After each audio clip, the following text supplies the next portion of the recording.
Muy bien, vamos a empezar nuestro estudio, de donde nos quedamos. El miércoles pasado estudiamos la unión con Cristo. Es un tema fundamental para entender lo que vamos a estudiar hoy. Hoy vamos a estudiar la santificación. Voy a resumir brevemente la unión con Cristo y bueno, espero que nos falta mucha gente, o fue el horario o no están en la ciudad. Me parece que fue el horario. A ver si el rato llegan así como que carrereados, despistados. Cuando vimos la unión con Cristo, y vimos muchísimos pasajes que nos hablan de esta unión con Cristo, dijimos que cuando hablé de la adopción, que fue el domingo pasado, tuve que dividirlo en dos partes, la adopción y la unión con Cristo, porque por cuestión de tiempo no iba a poder abarcar los dos temas. Así que el miércoles estudiamos la unión con Cristo, que tiene que ver con la adopción, tiene que ver con el Espíritu Santo en nosotros, y dijimos que, así como en el matrimonio, bíblicamente hablando, hombre y mujer, cuando se casan, la Biblia dice que son un solo ser. Ya no son dos, sino que son uno. Sabemos que siguen siendo dos individuos separados, dos individuos independientes, pero en el matrimonio se consideran unidos, son una sola carne, y ese es el modelo a seguir de todo matrimonio. Deben de vivir, tomar decisiones y hacer las cosas como si fuesen un solo ser. Bueno, la Biblia nos dice que cuando recibimos el Espíritu Santo y somos adoptados como hijos, también somos un solo ser con Cristo. De eso habla la unión con Cristo. Así como hombre y mujer están casados y son un solo ser, así dice la Escritura que Cristo y su iglesia son uno. Pero no estamos hablando de cosas metafísicas ni de uniones místicas y que nuestra alma se vuelve una con Dios. No, somos diferentes, somos personas diferentes, pero hay una unión particular en la forma en la que Dios nos trata a nosotros y la forma en la que Dios trató a Jesús. Entonces dijimos que, a diferencia del matrimonio, que nos casamos hasta que la muerte nos separe, nuestra unión con Cristo es eterna. Cristo no muere y, según la Escritura, en la resurrección de los muertos, todos los que resucitan para salvación y los que resucitan para condenación, todos son eternos, ¿verdad? Entonces la unión con Cristo es eterna, no se va a deshacer, nunca, nunca jamás. Y cuando hablábamos de la unión con Cristo, hablábamos en 4 aspectos. Decimos que la Biblia enseña que estamos en Cristo, que Cristo está en nosotros, que somos como Cristo y que Cristo está con nosotros. Decir que Cristo está en nosotros y con nosotros son cosas distintas. Cuando decíamos y estudiamos que estar en Cristo, vimos distintos aspectos de esto. Estar en Cristo es decir que cuando Dios trató algo con Cristo o hizo que Jesús hiciese algo, es como si nosotros hubiésemos estado ahí haciéndolo. Vimos que desde antes de la creación, la Biblia dice que nos eligió en Cristo Jesús. Es decir, antes del principio del tiempo, dice la Biblia, Dios vio o nos vio en una relación especial con Cristo. Nos vio en Él. Durante la vida terrenal de Jesús, Pablo nos dice que fuimos crucificados juntamente con Cristo. Dice la Escritura que morimos con Cristo y resucitamos con Él. Es decir, lo que Jesús hizo en su vida terrenal es como si nosotros lo hubiésemos hecho. Esto nos llevaba al concepto teológico de la doble imputación.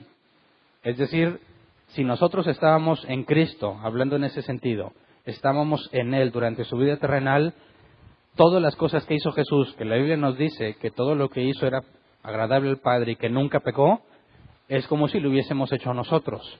De manera que cuando vimos la justificación, el hecho de que Dios te declare justo, implicaba que los méritos de Cristo eran puestos a ti, como si tú lo hubieras hecho. Y vimos que la justicia de Cristo era imputada a nosotros, como si se pusiese a tu cuenta. Pero cuando hablamos de doble imputación, nos faltó considerar este otro aspecto. Nuestro pecado fue tratado en Cristo, porque la Biblia dice que Jesús fue tratado como si fuese pecador. No pecó, pero fue tratado como pecador. Murió en la cruz a causa de nuestros pecados. Eso no significa que Jesús estaba enfermo de todas las cosas y tenía todos los pecados en él, no, sino hablando de esta unión con Cristo, lo que Cristo hace es como si lo hiciésemos nosotros, entonces nuestro pecado fue castigado en Cristo, aunque Cristo nunca cometió pecado. Por eso cuando el apóstol Pablo dice que morimos en Cristo, habla de la crucifixión, y resucitamos en Cristo, habla de la resurrección de Cristo y el efecto que se tiene en nosotros, que hoy vamos a ver parte de eso. También vimos que nosotros estamos en Cristo, luego Cristo está en nosotros. Aquí obviamente estamos hablando de la naturaleza divina de Cristo y recordamos el concepto de la Trinidad que estudiamos hace ya varios meses. Hablamos de que el Padre, el Hijo y el Espíritu Santo son tres personas de un mismo ser, son uno solo, ¿verdad? Y cuando la Biblia dice que Cristo está en nosotros, podemos entender, por lo que ya vimos en la adopción, que el Espíritu Santo viene a nosotros. Entonces, si el Espíritu Santo está en ti, tienes al Hijo y tienes al Padre, porque los tres son uno solo. Entonces, decir que Cristo está en nosotros hace referencia a lo que ya habíamos estudiado, de que el Espíritu Santo está en nosotros. También vimos pasajes donde nos dice que Jesús dice que el Padre y Él harán morada en nosotros, que el Espíritu Santo mora en nosotros y que Cristo está en nosotros, de manera intercambiable. El Padre, el Hijo, el Espíritu Santo están en nosotros porque tener el Espíritu Santo es tener a Dios, es tener a la Trinidad. Tener al Padre es tener al Hijo. Entonces no hay distinción en cuanto a ese aspecto. Y la Biblia es clara en que un hijo de Dios tiene a Dios en él. Pablo hablaba de vasijas de barro con un tesoro adentro. Ese tesoro es la presencia de Dios, es Dios mismo. Luego después dijimos que en los aspectos de la unión con Cristo, estamos en Cristo, Cristo está en nosotros, luego somos como Cristo. Y eso literalmente no, ¿verdad? No soy totalmente como Cristo, pero me parezco a Él. Y no estamos hablando de físicamente, ¿verdad? Tú podrías decir un muchacho o hombre, güero, blanco, ojo azul, si se parece a Cristo, va a decir sí, porque yo he visto los cuadros de Cristo, dicen unos, ¿verdad? Pero si ves a un hombre africano, con ojos casi negros, piel casi morada, dices, ese se parece a Cristo, y algunos le dudan, ¿verdad? Dicen, no sé. Es que no estamos hablando de la apariencia física. Estamos hablando de que la Escritura nos enseña que debemos ser imitadores de Cristo. Y así como Cristo murió en la carne y resucitó, nosotros morimos al pecado y tenemos vida nueva. Entonces la analogía de lo que pasó con Jesús la debemos ver en nosotros, de manera que nosotros tendemos a parecernos a Él. Y de eso trata la santidad, que vamos a ver hoy. Por eso hablar la unión con Cristo implica que aquellos que recibieron el Espíritu Santo van a empezar a parecerse cada vez más a Jesús, no físicamente, sino en su comportamiento. Y la Biblia enseña que Jesús fue perfecto. Así que el que es hijo de Dios, que tiene el Espíritu Santo, tiene que ir pareciéndose cada vez más a Jesús. Y por último, decíamos que en los 4 aspectos, el último es que estamos con Cristo. Y eso fue algo que Jesús prometió. Estaré con ustedes todos los días hasta el fin del mundo. También está haciendo referencia a la naturaleza divina de Cristo. Son 3 personas en la Trinidad, pero la persona del Hijo tiene 2 naturalezas. Es lo que llamamos en teología la unión hipostática de Cristo. Es humano y es divino. No superhumano ni semidivino. Son 2 naturalezas. En su naturaleza humana no puede estar con nosotros siempre, ¿verdad? Su naturaleza humana no tiene atributos divinos porque es humano. Si tuviera atributos divinos no sería humano, sería un superhumano o un semidios, cosa que la Biblia no enseña en ninguna parte.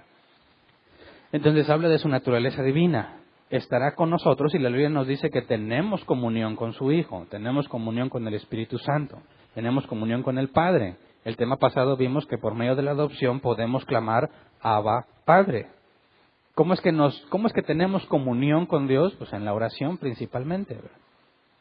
Entonces, estos 4 aspectos, estamos en Cristo, Cristo está en nosotros, somos como Cristo y estamos con Cristo, es la forma en la que Dios le da al que nació de nuevo todos los beneficios de la salvación, en esta vida y en la que viene. Entonces, al estudiar la unión con Cristo, que les recomiendo que se lleven el audio, porque hay mucha información que analizar, partiendo de que estamos unidos a Cristo, tenemos que analizar el paso que sigue, la santificación. Pero como ya hemos recorrido muchos pasos, quiero ver si se los aprendieron, para saber dónde estamos ubicados. Aún estamos estudiando el Ordo Salutis. ¿Cuál es el primer paso? ¿Quién se acuerda?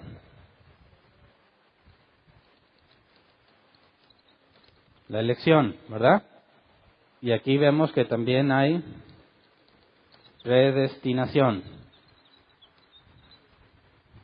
Luego, ¿qué seguía? El llamado. Luego, algo que sucede instantáneamente, ¿verdad? Vimos la regeneración, fe, conversión, justificación y la adopción. Dijimos, la elección y predestinación es antes de la creación, ¿verdad? No había nadie, no existía nada, no hay tiempo, no hay almas, no hay nada, solo está la Trinidad. Y aquí fuimos elegidos y predestinados. Los que son elegidos y predestinados son llamados. Aquí ya entre la elección y el llamado hay tiempo. Y el llamado es distinto en un momento del tiempo distinto para cada uno de nosotros. Después del llamado, inmediatamente de que Dios te llamó internamente, que Jesús dijo, nadie puede venir a mí si no lo trajera el Padre, entendemos que esto sucede en forma instantánea. Regeneración. Eres transformado. Este es el nuevo nacimiento que Jesús enseñó. Nadie puede ver el reino de los cielos a menos que nazca de nuevo. Recibes fe. ¿Qué es fe bíblicamente hablando? Confianza en Dios. No creer. Por favor, nunca olviden eso. La palabra creer en nuestro idioma está mal traducida. Creer es parte de confiar, pero la fe no es creer. Creer es parte de la fe, pero no nada más es eso.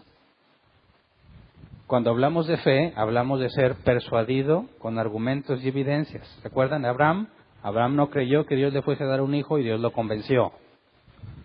Tú checa todos los héroes de la fe según el listado de Hebreos 11 y te vas a encontrar que todos tuvieron dudas, todos fueron convencidos por Dios por medio de señales, por medio de milagros, todos fueron persuadidos por Dios.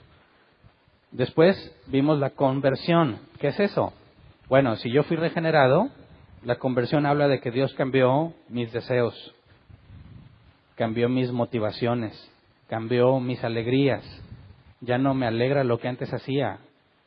Ahora mis tristezas son lo que antes me alegraba. Y lo que antes me entristecía o me aburría es mi deleite. Todo nuestro ser fue transformado, ¿verdad? Luego vimos la justificación, que bíblicamente es un término legal. Fuiste declarado justo por el mérito de Cristo, ¿verdad? La adopción. Recibiste el Espíritu Santo. Ojo, no lo recibiste en la adopción. Todo esto es instantáneo, ¿verdad? Decir que recibiste el Espíritu Santo empieza desde la regeneración. Recibiste el Espíritu Santo. Ahora eres también, legalmente hablando, declarado hijo de Dios. Pero, ojo, no estamos metiendo términos legales en la Biblia, sino que el griego que se utiliza, la palabra que se utiliza en el lenguaje original, se refiere a un término legal. Fuimos adoptados por Dios. Somos hijos adoptivos de Dios y hablamos de las dos familias, ¿verdad? La familia de Dios y la familia del diablo. Todos desde que nacen son de la familia del diablo. Y la adopción indica dejar la familia del diablo y ser parte de la familia de Dios. Eres un hijo adoptivo de Dios. Y estudiamos el rol del Padre, el rol del Espíritu Santo, y vimos que no es como algunos cristianos enseñan, que el Espíritu Santo es la mamá en la familia de Dios. Vimos que eso es absurdo bíblicamente hablando, porque la Biblia nos dice que en la naturaleza humana de Cristo, el Padre es el Padre de Cristo y el Espíritu Santo es el Espíritu de Cristo, no su mamá. ¿Ok? Entonces, vimos que en la adopción, al igual que pasó con Cristo, su naturaleza humana tiene el Espíritu Santo, nosotros también recibimos el Espíritu Santo. somos hermanos de Cristo en el sentido de que fuimos adoptados en la familia. Aquí es donde vimos también el tema pasado en la unión con Cristo. Todo lo que Jesús hizo es como si nosotros lo hubiéramos hecho. Lo que nosotros hicimos fue castigado en Cristo. Y de aquí es el tema que vamos a ver hoy. Santificación. Y después, glorificación. Y dijimos, para que no se nos olvide, que hasta donde hemos estudiado, desde aquí hasta aquí, hay una palabra que describe esto. Monergismo. La obra de uno solo. Vimos que yo no cooperé con Dios para ser elegido. Vimos que no procede bíblicamente decir que Dios vio en el futuro a ver qué ibas a hacer y luego te eligió. Porque eso implicaría que Dios tuvo que aprender de ti. Que Dios vio tus obras y en base a tus obras te salvó. Y la Biblia dice que no es por obras nuestras. Simplemente porque Él quiso. Entonces, en la elección y predestinación, Dios lo hizo porque Él quiso. En el llamado, fue de acuerdo a lo que Él eligió, porque Él quiso. En la regeneración, tú no cooperaste para nacer de nuevo, ¿verdad? Así como los hijos que tienes no cooperaron para que ellos nacieran, ni les preguntaste, ni les pediste opinión, ni fuiste un caballero y le dijiste, ¿cómo ves, hijo? ¿Quieres venir a nacer al mundo? No, no los tomas en cuenta simplemente. Vienen al mundo, punto. Si estos fueron elegidos y predestinados, Dios no necesita el permiso de nadie para hacerlo nacer de nuevo. Y sobre todo, vimos que la fe es posterior a la regeneración. No puedes confiar en Dios sin haber nacido de nuevo. ¿Ok?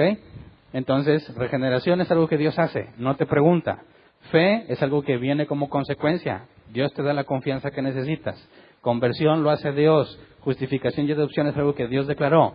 Entonces, ¿qué hemos hecho nosotros hasta aquí? Nada, nada. Por eso dice la Escritura que Dios es nuestro Salvador. Pero cuando hablamos de la santificación, tenemos que involucrar una palabra nueva, que hemos estado negando en todo el proceso, ¿verdad? Sinergismo. Y eso es trabajo en equipo. ¿Ok? Pero el sinergismo, como vamos a ver, solo tiene que ver con la santificación. Pero sigue siendo una obra de Dios y ahorita vemos cuál es la evidencia bíblica al respecto. Entonces, partiendo de este repaso y lo que hemos estado viendo, hablar de la santificación,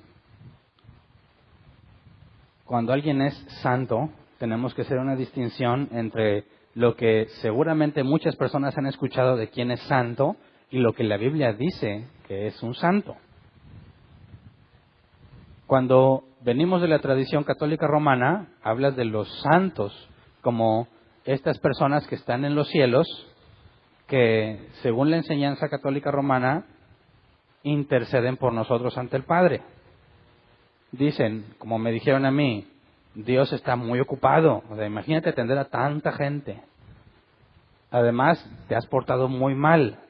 ¿Qué te hace pensar que Dios te va a escuchar tus oraciones? O sea, a ti te ignora porque eres un malvado, pero ¿qué tal si se lo pides al mismísimo Pedro? Y logras el favor de Pedro para que Pedro vaya con Jesús y le diga, oye, como si fueran mexicanos, ¿verdad? Oye, ahí tengo un compadre que necesita un favor. Digo, ya me ha hecho favor a mí, yo busco regresárselo. Oye, pues nuestra relación, Jesús, diría Pedro, pues tú sabes que fue muy buena, ¿verdad? Échame la mano con Hernán. Y entonces Jesús diría, a ver, ¿cuál Hernán? Ay, solo por ti, Pedro, solo por ti. Y entonces vaya y ayuda a Hernán. Y dicen, eso en el concepto, a mis palabras, ¿verdad? En el concepto católico romano, esos son los santos. Y tienen que ser anunciados, es decir, está en el cielo y no puede hacer nada como santo hasta que un papa diga que ya es santo. Y cuando el papa diga, ahora sí, beatificamos, lo elevamos al nivel de santo, dice, ahora sí, saquen mi figurita oficial, por favor. Tienen que sacar la estatuilla oficial y entonces ya la gente o lo puede poner de cabeza o veladores, entonces, y él empieza a mover sus contactos, ¿verdad? ¿Sabes qué? No pude ir directo con Jesús, pero soy bien cuatacho de Pedro y de Pablo, así que, oye Pedro, ahí te encargo, Jesús, porque a Hernán le tengo esto, ya me tuvo de cabeza tanto tiempo, ya se lo merece. Pero ese concepto no aparece en la Escritura para nada, para nada. La Biblia dice, todos los que ya pasaron por aquí, todos son santos. Todos. Así que si tú naciste de nuevo, eres un santo. Dices, bueno, ¿dónde compro tu estatuilla? Pero que tenga holograma oficial. Puedes interceder por mí. De la intercesión hablaremos más adelante, cuando estemos estudiando la vida de la iglesia. Pero la Biblia enseña que todos los que han sido regenerados son santos. Y cuando estudias el original, la palabra santo es el griego agio, que se traduce como ser puesto aparte. Y por consecuencia es diferente de ser puesto aparte. Es decir, de toda la humanidad, ¿quiénes son los santos? Los que Dios puso aparte. Ojo, hablar de santidad habla de distinción de los que fueron separados. Estos que fueron separados son santos, bíblicamente hablando. Nadie te tuvo que llamar santo, nadie tuvo que declararte oficialmente santo. Es algo que Dios hizo cuando Él quiso. Entonces, aquí hay una asamblea de santos, asumiendo que pasaron por ahí, ¿verdad? Que fueron regenerados. ¿Nos podemos pedir milagros unos a otros? No tiene sentido. ¿Somos perfectos entonces? La Iglesia Católica Romana tiene que acreditar al menos un milagro. Dice, si ya eres santo, ¿cuántos milagros hiciste? Bueno, si ya pasamos por aquí y vimos que Dios hace todo, y al ser regenerado ya eres santo, ¿qué milagro tuviste que haber hecho? Tú no hiciste nada. Todo lo hizo Dios. Entonces no necesitas un milagro para ser llamado santo. Bíblicamente hablando, el solo hecho de que Dios te haya hecho nacer de nuevo, ya eres santo, fuiste puesto aparte. Eso es la santidad. Bíblicamente hablando, lo que Dios enseñó, eso es la santidad. Todo lo que te digan que es santo o santidad, que no tiene nada que ver con eso, es extrabíblico. No tiene nada que ver con la Escritura, no tiene nada que ver con lo que Dios dijo. Entonces, cuando hablamos de la santidad, hablamos en este paso de la santificación, el proceso en el que alguien es santificado. Entonces, hablar de ser puesto aparte implica una serie de cosas que deben de pasar con aquel que fue puesto aparte, ¿verdad? Vamos a Filipenses 1.6. Filipenses 1.6 dice, estoy convencido de esto, el que comenzó tan buena obra en ustedes, la irá perfeccionando hasta el día de Cristo Jesús. La palabra perfeccionando aquí en griego es completar o terminar. Entonces, fíjate, el que empezó la buena obra la terminará hasta el día de Cristo. Pero ¿quién es el que lo hace? ¿Yo o Dios? Dios. Él es el que lo empezó, Él lo va a terminar. ¿Cómo dices eso? Bueno, si antes del tiempo Él eligió y predestinó, ¿cuál es el objetivo de esto? Te eligió para que llegues a la glorificación. El que empezó la buena obra, la va a terminar. Pero este principio, pues es en la eternidad. Pero en nosotros, en nuestra vida, ¿cuál es la obra que empezó Dios? Esto. Este es el principio en la vida cristiana. El nuevo nacimiento es lo que te identifica como cristiano, no una profesión de fe. No porque oraste, no porque creíste, sino porque todo esto pasó en ti. Ahora, ¿cómo sabes que esto pasó en ti? Eso se ve aquí. Dijimos, fuiste convertido, tus deseos cambian. ¿Cómo debe de ser una persona cuyos deseos fueron cambiados? ¿Igual que las demás? No, pero ojo, cuando hablamos de la santidad, estamos hablando no de algo que tú decides hacer, sino la consecuencia de lo que Dios ya hizo en ti. Esto es importantísimo que lo entiendas. Santidad no es el esfuerzo que te propones hacer, es la consecuencia de lo que Dios ya hizo en ti. El que empezó la buena obra, la terminará. La santidad es la consecuencia. ¿Me explico? No va, bíblicamente hablando, es imposible que alguien diga, mira, pues yo no sé ni Dios, pero hoy me propongo ser bien santo. No se puede. Se lo podrá proponer, pero no va a poder. Podrá echarle ganillas unos cuantos días, hacer unas cuantas cosas bien y luego se le va a olvidar. Es como bajar de peso. Y ahí está el gran misterio. ¿Qué hace que algunos sí bajen y otros no? Y dicen así muchas mujeres también, oye, mi esposo me salió bien borracho. Me salió, o sea, como que metió la mano en la tómbola y dijo, me tocó este viejo y me salió borracho, ¿verdad? Yo no, gracias a Dios, a mí me salió muy trabajador. Y lo tratan de ver así como el azar, ¿verdad? Y entonces algunos dicen, es que es cristiano, pero todavía no le cae el 20. Es muy mundano todavía. Está muy frío. No. No se trata de que, a ver, Dios dijo, a ti te elegí, Hernán, pero pues eres bien borracho. No. Hablar de santidad es la consecuencia necesaria de alguien que fue regenerado, convertido, justificado y adoptado. Alguien que tiene el Espíritu Santo en él. ¿Ok? Entonces, la obra que Dios empezó en nosotros, Él la va a ir completando hasta el día de Cristo Jesús. Entonces, ¿cuándo va a terminar? Bueno, el día que Jesús regrese. Ese es cuando termina. ¿Qué va a pasar el día que Jesús regrese? La segunda venida de Cristo, la Biblia enseña, los muertos en Cristo resucitarán primero. ¿Ok? En esa resurrección, ahora sí, eres como Cristo. No te volviste Dios. Estás hablando de la naturaleza humana de Cristo. ¿Ok? La naturaleza divina jamás vas a ser así. Jamás. Tú eres una cosa creada, jamás vas a ser divino. Pero hablamos de la naturaleza humana de Cristo. Jesús resucitó con un cuerpo glorificado. Un cuerpo que está de acuerdo con la voluntad de Dios. Porque vamos a ver que este cuerpo es opuesto a la voluntad de Dios. Pero el día en que resucites, dice la Escritura, vas a tener un cuerpo como el de Cristo. Humanamente hablando, un cuerpo glorificado. Ahí se acabó lo que Dios empezó en ti aquí. ¿Qué pasa si me muero antes de que Cristo venga? Pues no acabó, pero te quedaste hasta donde te moriste, ¿verdad? Ahí me morí, hasta ahí llegué. No se ha completado la obra, porque en este cuerpo es imposible que sea como Cristo. Cuando resucite, entonces soy como Cristo, entonces nos va a tomar toda la vida, a menos que Jesús venga mañana. Y yo podría decir en mi caso, Dios le tomó trabajar en mí 21 años. Es decir, desde que me pasó esto. Y no acabó, ¿verdad? A menos que Cristo venga, me resucitó, entonces acabó. 21 años en mí. Pero los que murieron antes, si no viene hasta dentro de 300 años, toda mi vida voy a estar trabajando en eso.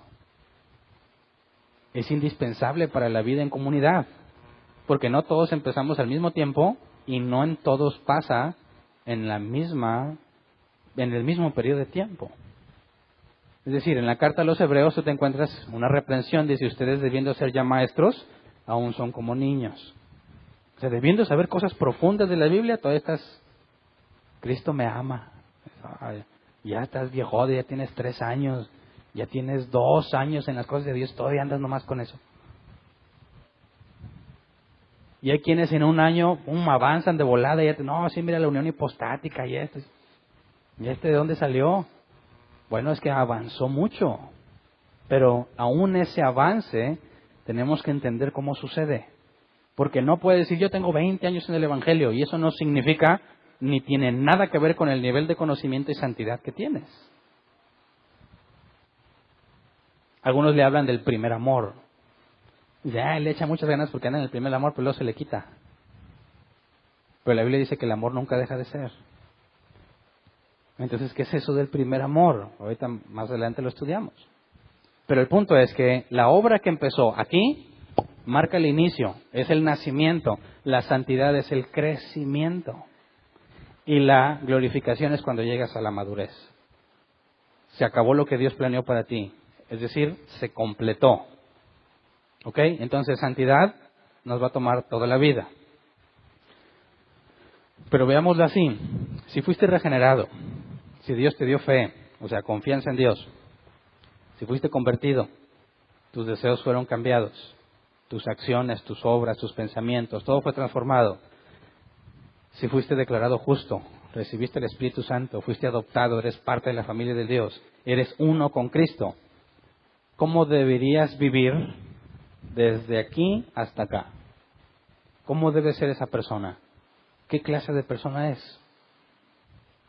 Bueno, esa es la santificación, la consecuencia de lo que Dios ya hizo y cómo se ve reflejado en ti. Un problema grave que tenían los fariseos, que Jesús les reprendió, es que ellos pensaban que por hacer cosas buenas estaban avanzando. Hernán, yo he hecho muchas cosas buenas el día de hoy, yo creo que mi nivel de santidad creció. No estamos hablando de justicia externa. ¿Se acuerdan de esa diferencia? Justicia externa son las cosas buenas que puedes hacer. La justicia interna es porque lo hiciste. ¿Verdad? Si dices, la Escritura dice, amarás al Señor tu Dios con todo tu corazón, con toda tu alma, con toda tu mente, con todas tus fuerzas, y a tu prójimo como a ti mismo. Y yo hice una buena obra, pero no lo hice por glorificar a Dios, y no lo estoy amando todo el día, todo el tiempo, ni estoy enfocado en conocerlo todo el día, todo el tiempo, lo estoy haciendo mal. Y lo que hice no tiene nada que ver con el mandamiento más grande, por consecuencia no sirve. Pero en la regeneración recibes el Espíritu Santo y Jesús, según Jesús, es el Espíritu Santo quien te guía a la verdad. Entonces, cuando el Espíritu Santo te mueve a hacer lo verdadero, lo correcto, y lo haces, agrada al Padre, porque el Espíritu Santo fue quien te movió. Estás haciendo lo que resulta agradable al Padre. Pero necesitamos entender primero que la santificación es una obra de Dios. Ya hablamos que es sinergia. También tenemos que entender que hay algo que nosotros hacemos, pero empecemos a ver que es una obra de Dios. Romanos 8:29. Dice, porque a los que Dios conoció de antemano, ¿está hablando de esto? También los predestinó a ser transformados según la imagen de su Hijo, para que Él sea el primogénito entre muchos hermanos. Ok, aquí lo puedes ver en dos enfoques. Te predestinó a llegar a la imagen de su Hijo, que es la glorificación. Pero mientras esto pasa, también en la santificación está la transformación a la imagen de su Hijo Jesucristo. Ahora, ¿cuál imagen? Porque yo te he hablado mucho del Jesús güero, del Jesús más trigueño, ¿verdad? Uno lo ponen con barba güera, otros con barba negra o china, o otros así con caireles. Bueno, ¿a cuál imagen voy a ser transformado? No, pues según la zona. ¿Tú eres zona 4? Pues esta es la imagen. No, la palabra imagen aquí es el griego eikon, que se traduce como algo que refleja exactamente una fuente. En otras palabras, una réplica.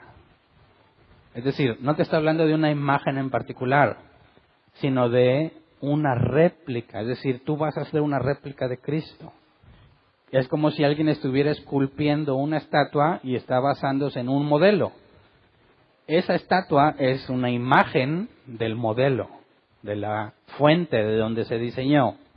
Eso es lo que dice ahí. Fuiste predestinado a ser transformado según la imagen de su Hijo. Es decir, tienes que ser como una réplica de Él. Ahora, Él es perfecto y nosotros no, ¿verdad? Por eso vemos que hay un periodo de tiempo intermedio. Ahora vamos a 2 de Corintios 3:18. 2 de Corintios 3:18 dice, así todos nosotros, que con el rostro descubierto reflejamos como en un espejo la gloria del Señor, somos transformados a su imagen con más y más gloria por la acción del Señor, que es el Espíritu. Ojo, la acción del Señor, que es el Espíritu. Sabemos que el Señor es Padre, Hijo y Espíritu Santo, ¿verdad? Los tres. Pero en el rol de salvación, ¿quién es el que nos va transformando? Su Espíritu Santo. Vimos que el Padre elige y predestina. El Padre llama, ¿verdad? ¿Qué hizo el Hijo? Fue nuestro sustituto. En la unión con Cristo, Él logró la justicia que jamás íbamos a adquirir y pagó el pecado nuestro. Él es quien nos redime. Y luego esto, vimos que es el Espíritu Santo en nosotros. Desde este momento hasta acá, es el Espíritu Santo trabajando en nosotros. Ahora, vamos a ser transformados por la acción del Espíritu Santo. Entonces, la santidad no es opcional para el que nació de nuevo. No es si quieres, si tienes ganas. La santidad es una consecuencia necesaria. No la puedes frenar, no la puedes esconder. se debe manifestar claramente porque es Dios quien lo hace en ti. Luego, vamos a Primera de Tesalonicenses, capítulo 5, 23 al 24. Pablo escribe sobre la santificación como una obra de Dios basado en la fidelidad de Dios. Dice, que Dios mismo, el Dios de paz, lo santifique por completo. Ojo, que sea Dios quien los santifique por completo. Está hablando de que te lleve a buen término, ¿verdad? A que acabe la obra que empezó. Y conserve todo su ser, espíritu, alma y cuerpo, irreprochable para la venida de nuestro Señor Jesucristo. El que los llama es fiel y así lo hará. El que nos llama es fiel, así lo hará. Nadie se va a quedar en el proceso. Nadie va a nacer de nuevo y se va a quedar sin santidad. Nadie puede brincarse uno de esos pasos. La Biblia es clara que el que lo empezó lo va a terminar, pero es Dios quien lo está haciendo. Fíjate que es bien claro. Dios es el que lo santifica, ¿verdad? Ahora vamos a la contraparte, lo que se supone que hace el Hijo de Dios. Dice, 2 de Corintios 7:1. Dice, como tenemos estas promesas, queridos hermanos, purifiquémonos de todo lo que contamina el cuerpo y el espíritu para completar en el temor de Dios la obra de nuestra santificación. Ahora, aquí, ¿quién es el que está haciendo algo? Nosotros, no Dios, ¿verdad? Ahora, aquí dice queridos hermanos, ¿verdad? ¿A quiénes se supone que son hermanos? Pues los que fueron adoptados, ¿verdad? Entonces, por favor, sé bíblico en esto. No le digas hermano a cualquier persona, ¿verdad? Los cristianos tienen este vocabulario, que porque les dijeron, ya eres cristiano, entonces a toda cosa le dicen hermano. Perdón, toda persona, no toda cosa. A todo le dicen hermanos. Oye, te presento a este satánico, Dios le bendiga hermano. ¿Cómo? ¿Por qué? Casi te presento al Firulais, Dios te bendiga hermano. A todo le quieren decir hermano. No, eso es incorrecto. Le llamas hermano al que tiene evidencia de que fue adoptado. Si no, no es tu hermano. ¿Cómo podrías llamarle hermano a un hijo del diablo? A menos que tú también seas hijo, ¿verdad? Por eso es necesario que cuando somos cristianos no adoptemos un vocabulario solamente porque sí. Ahora, yo sé que muchas personas como yo lo adoptaste porque así habla el que está enfrente siempre, ¿verdad? Pero no cometas ese error. Si te acaban de presentar a alguien que te dicen que es cristiano, es mucho gusto, fulano de tal. No lo estoy discriminando por no llamarle hermano, pero me reservo el derecho y el privilegio de reconocer a alguien como hermano en Cristo hasta que vea sus credenciales, no de dónde viene, sino hasta que vea quién es. Por eso es bíblico. Fíjate que cuando Pablo mandaba a alguien decía, les mandamos a este, y daba su recomendación, ¿verdad? Que padeció junto con nosotros, que nos acompañó, que ha hecho esto, y trataba de darles la evidencia para que lo vieran como un hermano. Entonces, por favor, seamos congruentes en eso, llamémosle hermanos a los que te han dado evidencia de ser hermanos en Cristo. Pero entonces, queridos hermanos, dice Pablo, purifiquémonos de todo lo que contamina el cuerpo y el espíritu, para completar en el temor de Dios la obra de nuestra santificación. Ok, hay una obra de santificación, yo tengo que purificarme de todo lo que contamina el cuerpo y el espíritu. Filipenses 3, 12 al 14. También palabras de Pablo. No es que ya lo haya conseguido todo o que ya sea perfecto. Sin embargo, sigo adelante esperando alcanzar aquello por lo cual Cristo Jesús me alcanzó a mí. Hermanos, no pienso que yo mismo lo haya logrado ya. Más bien una cosa hago, olvidando lo que queda atrás y esforzándome por alcanzar lo que está adelante, o lo que está adelante. Sigo avanzando hacia la meta para ganar el premio que Dios ofrece mediante su llamamiento celestial en Cristo Jesús. Es decir, yo sigo adelante. Yo sigo la carrera. Yo me esfuerzo por dejar las cosas atrás. Me esfuerzo por seguir adelante. ¿A qué le llaman la carrera? ¿Cuál es la carrera del cristiano? Bueno, de aquí a aquí.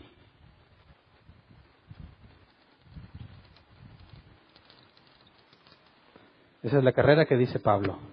Desde que empezó El nuevo nacimiento, hasta que Dios termine la obra, esa es la carrera. Lo importante aquí es que no hay primer, segundo y tercer lugar. No se trata de ver quién llega primero, sino de terminarla. Y la Biblia le da una recompensa, y ya lo estudiamos en la adopción, ¿verdad? Al ser hijo eres heredero de las promesas de Dios. Pero entonces, la carrera no es de llegar primero, no es de velocidad, es de resistencia. Tengo que terminarla. Y dice Pablo, me esfuerzo por terminarla. Vamos a otro. Primera de Pedro 1, 13 al 17. Primera de Pedro capítulo 1, 13 al 17. Dice, por eso, dispónganse para actuar con inteligencia. Tengan dominio propio. Pongan su esperanza completamente en la gracia que se les dará cuando se revele Jesucristo. Como hijos obedientes, o sea, los que fueron adoptados, como hijos obedientes, no se amolden a los malos deseos que tenían antes cuando vivían en la ignorancia. Más bien, sean ustedes santos en todo lo que hagan, como también es santo quien los llamó. Pues está escrito, sean santos porque yo soy santo. Ya que invocan como Padre al que juzga con imparcialidad las obras de cada uno, vivan con temor reverente mientras sean peregrinos en este mundo. ¿Ok? Sé santo, es la orden. Tú sé santo. Fíjate, es una obra mía, pero ya vimos que también es obra de Dios. Efesios 4, 20 al 29. Este último pasaje para ver cómo hacemos nosotros las cosas. Dice, no fue esta la enseñanza que ustedes recibieron acerca de Cristo. Si de veras se les habló y enseñó de Jesús según la verdad que está en Él. Con respecto a la vida que antes llevaban, se les enseñó que debían quitarse el ropaje de la vieja naturaleza, la cual está corrompida por los deseos engañosos. Ser renovados en la actitud de su mente y ponerse el ropaje de la nueva naturaleza, creada a imagen de Dios, en verdadera justicia y santidad. Por lo tanto, dejando la mentira, hable cada uno a su prójimo con la verdad, porque todos somos miembros de un mismo cuerpo. Si se enojan, no pequen. Ojo, ¿es pecado enojarse? No. Dice, eres cristiano, ¿por qué te enojas? Porque soy humano. Me puedo enojar, pero no debo pecar. Porque enojado es más fácil que peque. Porque suelto mi lenguota. Porque suelto mi comportamiento, mi frustración y hago cosas indebidas. Pero enojarse no es pecado.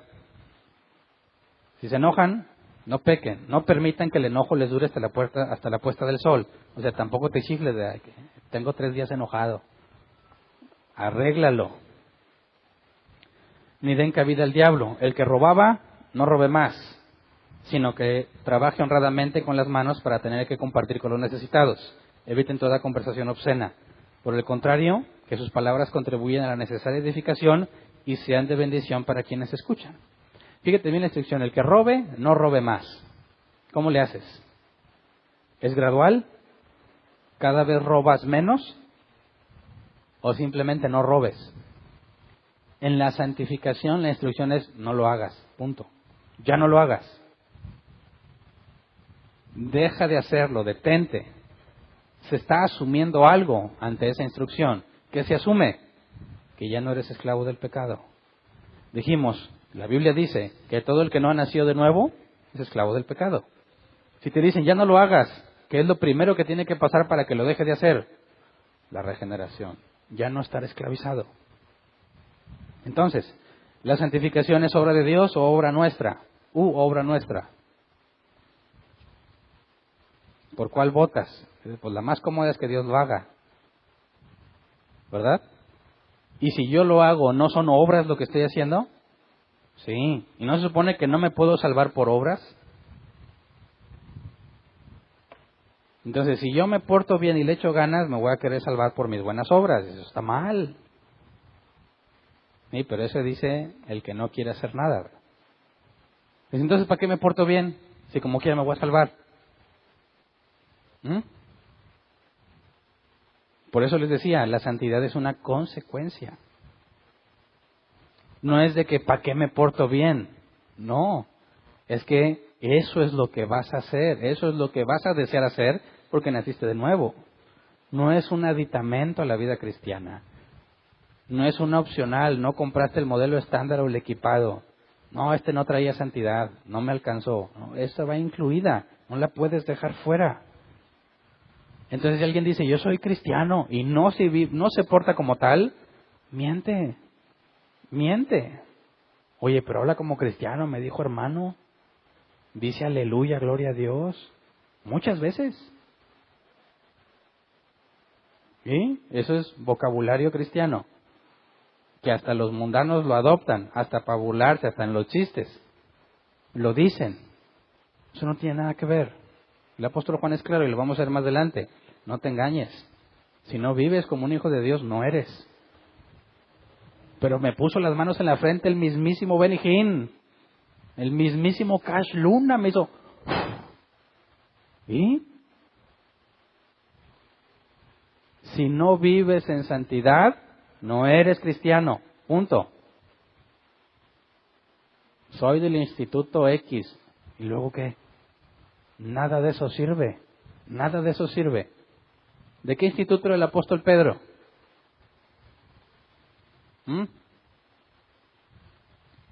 ¿De qué instituto era Pablo? Del de Gamaliel. Él sí. No después de Cristo, sino antes. Fue instruido en la ley con uno de los maestros más ilustres que existían. Pablo mismo dijo que él aventajaba por mucho a sus contemporáneos. Y luego dijo, todo esto lo tengo por estiércol. Entonces, cuando hablamos de la santidad, hablamos de algo que debe de estar presente en todo el que nació de nuevo. Entonces, ¿para qué me porto bien? Es que no es que para qué, sino por qué. ¿Para qué? Para agradar a Dios, punto. Eso no me salva, porque eso ya fue definido antes de la fundación del mundo. Ya fui declarado justo, no hay pecado que me pueda condenar. Fui adoptado en la familia, el Espíritu Santo. La Biblia dice el Espíritu Santo es la garantía de que Dios cumplirá su promesa. Entonces, ¿para qué quiero la santificación?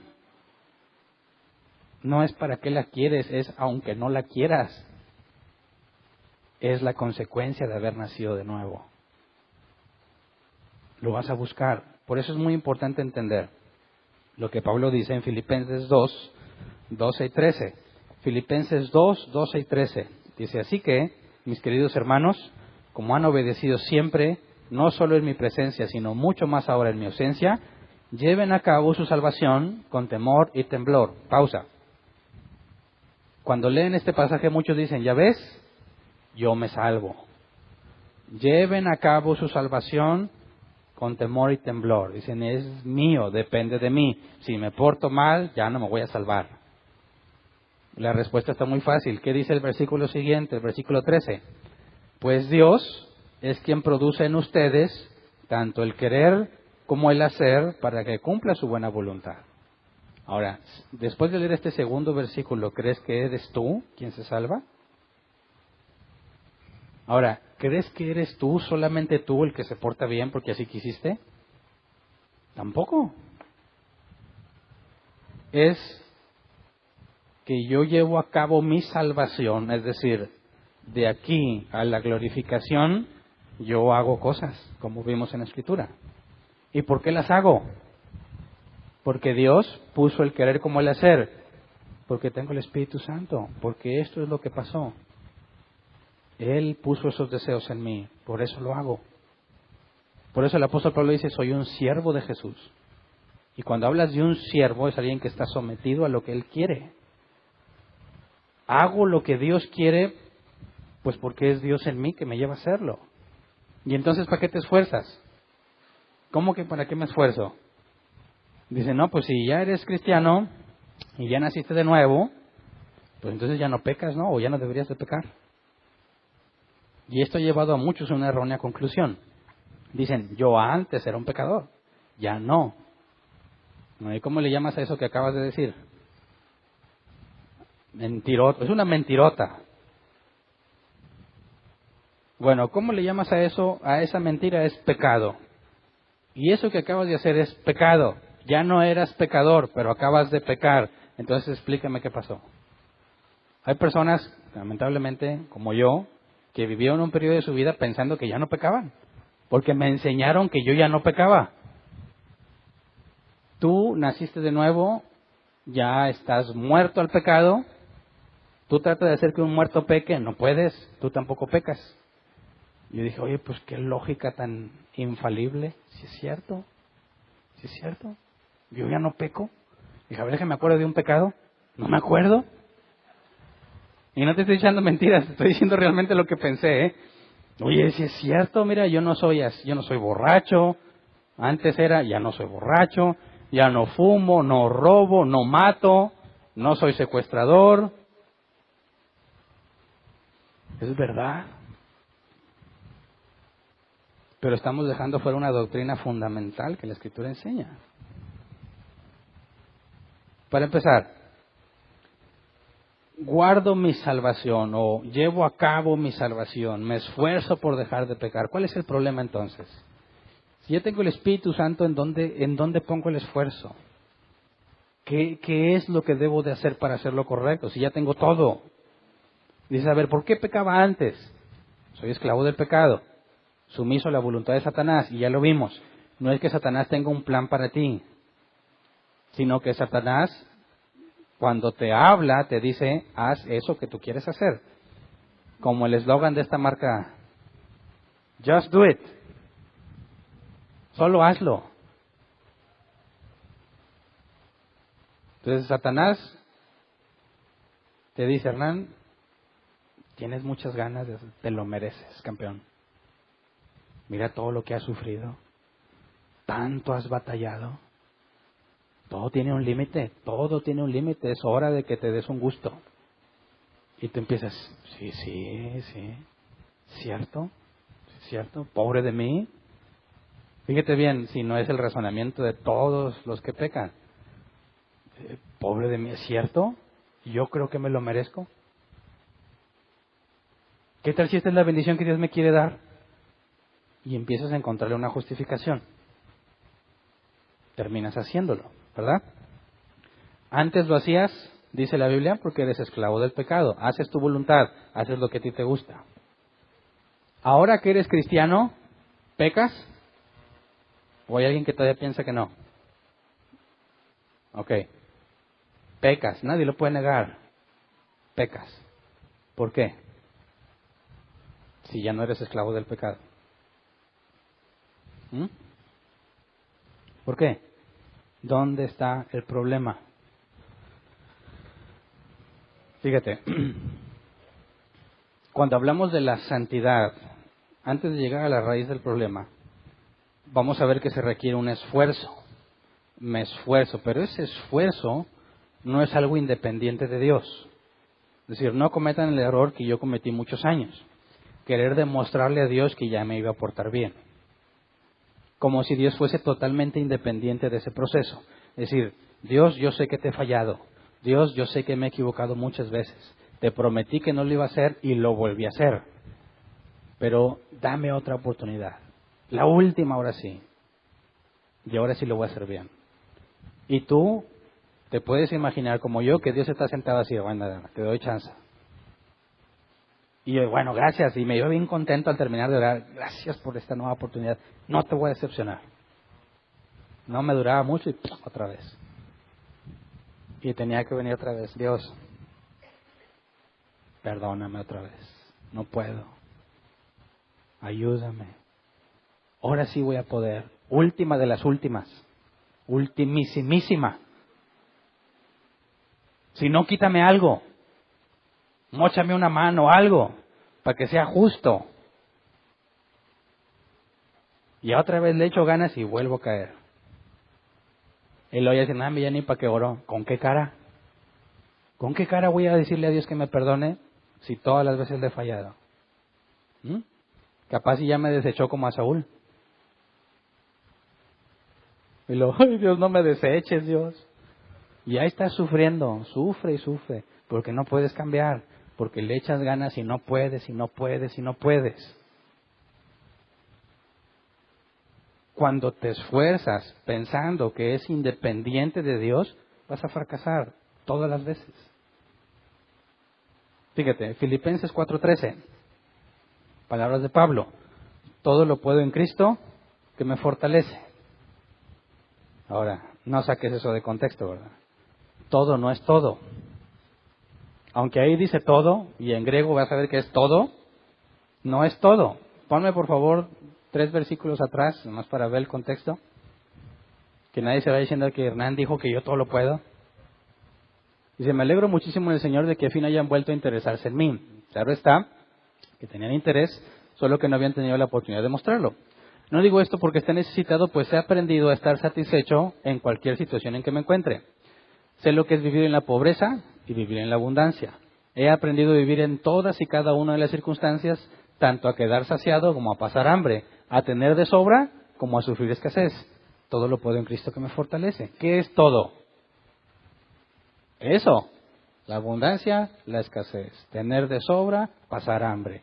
Todo eso lo puedo en Cristo que me fortalece.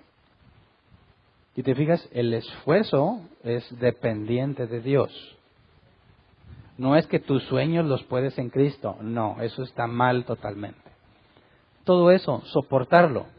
¿Quién ha estado en abundancia y en escasez? Levante su mano. Ok. ¿Quién ha estado más en escasez que en abundancia? Levante su mano. Bien poquitos. ¿Quién ha estado más en abundancia que en escasez? Ok, ahora te pregunto, ¿comparado con quién? A ver, cuando decías que tenías abundancia, ¿con quién te comparabas? Pongamos Carlos Slim. ¿Estabas en abundancia? Dices, no, hombre, bien miserable, ¿verdad? Y cuando estabas en escasez, ¿con quién te comparabas? Fíjate bien lo subjetivo de este asunto, ¿ok? Yo he conocido personas que dicen, no, nos está yendo bien mal, pero mal. Y tú te imaginas, pobres, están al borde de irse a un crucero a pedir dinero o algo así. No, y luego ves las fotos en el Facebook y se pasean y todo, y la gente que le hace la limpieza. Y dices, ¿cómo? ¿Te está yendo muy mal, en serio? Sí, no, yo padezco dificultades como buen soldado de Jesucristo. Dices, no, hombre, compadre, estás, pero con ganas. ¿Quieres ver dificultades? Y le dices, vente para acá. Pero no se compara con lo que Pablo pasó. ¿A quién lo han latigueado por predicar el Evangelio? ¿A quién lo apedrearon hasta pensar que estaba muerto? ¿A quién lo encarcelaron? ¿De qué está hablando Pablo ahí? ¿De nuestra abundancia y nuestra escasez? No, él se está yendo a un extremo. Abundancia para él es que tenía que comer en el día. Escasez es que no había nada. Y dice, todo lo puedo en Cristo, porque cuando tienes mucho, ¿cuál es el problema? Lo das por hecho. Y hasta llegas a pensar que te lo mereces. ¿Verdad?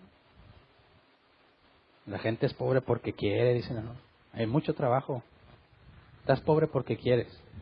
O sea, que este individuo llegó a la conclusión de que lo que él tiene, lo tiene por su arduo trabajo, ¿verdad? ¿Y no has visto personas que no trabajan y tienen mucho dinero como quieren? ¿Qué tal un muchachito que nació en una familia adinerada? ¿Cuánto se esforzó él para tener eso? Nada. ¿Cuántas personas han trabajado duro toda su vida y no tienen nada? ¿Sabes? Muchas veces el esfuerzo no tiene nada que ver. ¿Verdad? Hay un factor extra. Cuando dice Pablo, todo lo puedo en Cristo que me fortalece, claro que él pasó la abundancia y tiene que limitarse a decir, como dice uno de los proverbios, no me des tanto que me olvide de tu nombre, ni me des tan poco que te avergüence robando. Dame de lo necesario.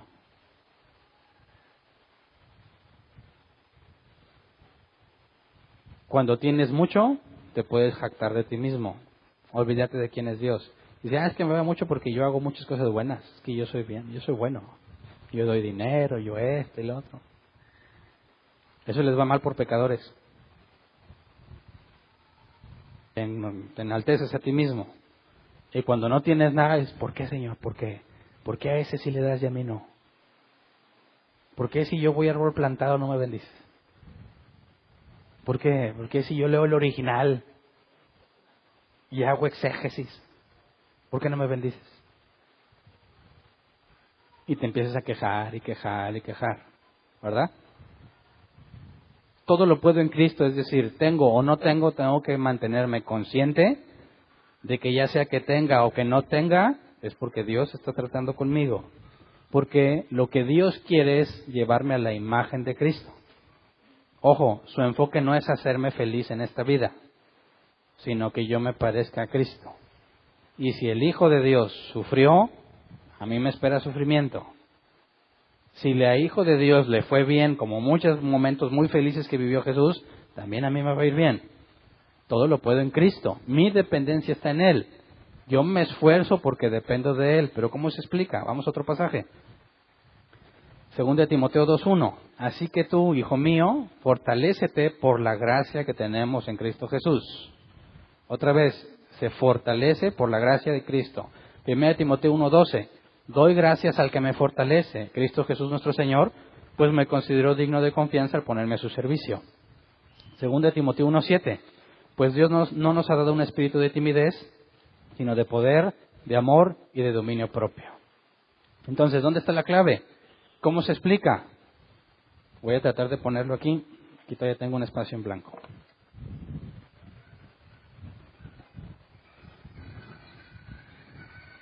Tenemos una base. Y nosotros estamos aquí. Tú quieres hacer algo que no puedes hacer, tienes que fortalecerte en esto que Dios ya hizo. ¿Qué es lo que Dios ya hizo? Esto. Sin esta base, tú no puedes hacer nada. Con esta base de lo que Dios ya hizo, todo lo puedes. ¿Qué es todo? Soportar. Soportar de aquí a acá. Entonces, cuando pecas y no lo puedes controlar, ¿qué debes de hacer? Humillarte. Ir y pedirle a Dios misericordia. Ir y decirle, Señor, tú me llamaste, como dijo Pablo, me consideraste digno. Fortaléceme. Cámbiame. Ayúdame. Sabes, mi esfuerzo no está en que ahora sí me voy a portar bien, sino en pedir misericordia. Necesito que me transforme, Señor. Enséñame. Te quiero poner un ejemplo gráfico. Cuando eres, bueno, no necesariamente niño, eres inmaduro, ya andas en la calle, imagínate en el centro de la ciudad y te da mucha hambre. Ves un puestecito que está vendiendo tortas bien sabrosas que te recomendaron. Dices, tengo mucha hambre, tengo dinero, si la completo, me compro la torta y me voy bien contento, ¿verdad? Cuando te enfermas de tifoidea por la torta que te comiste, adquiriste un conocimiento, ¿verdad?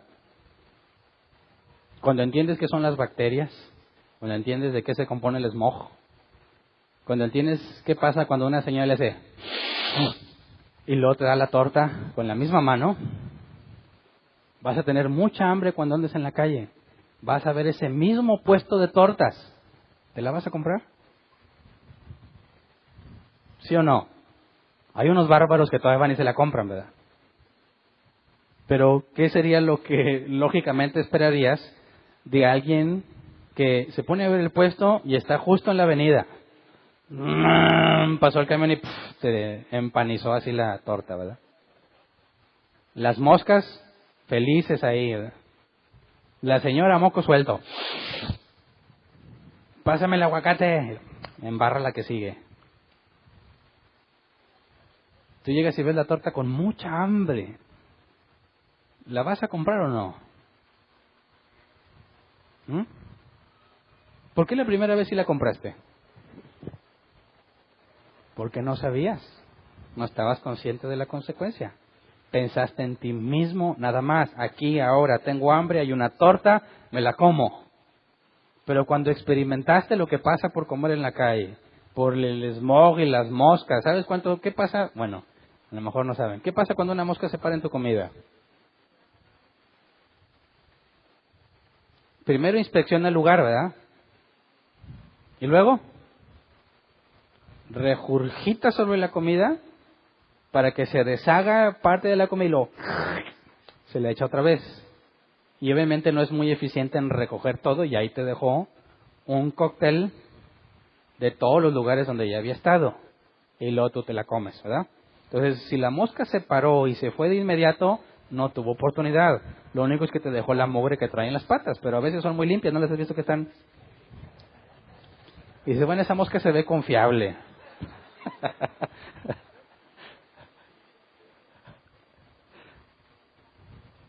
Pero está toda mosqueada, está todo, dices, no te la debes de comer, no deberías de comértela. ¿Sabes qué? Me espero llegar a la casa, me amarro la tripa. Y dices, es que yo ya soy más santo. Ok, sí te aguantaste el hambre, ¿verdad? Sí evitaste la tentación, pero no fue solo mérito tuyo.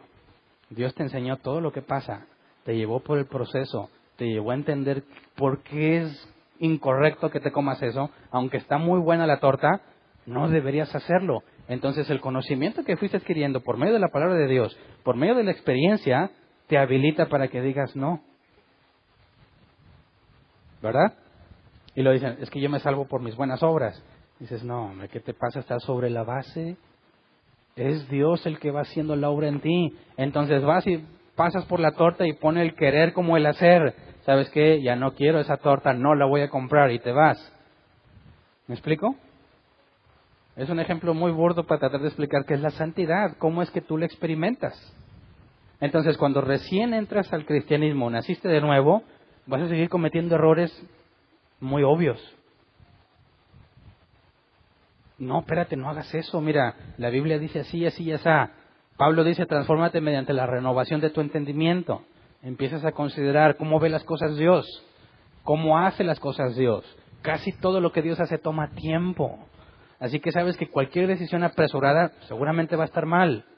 Necesitas tener la perspectiva bíblica, analizar las cosas. Dice un proverbio, no empieces a construir una torre a menos que aseguras que tengas todo para terminarla.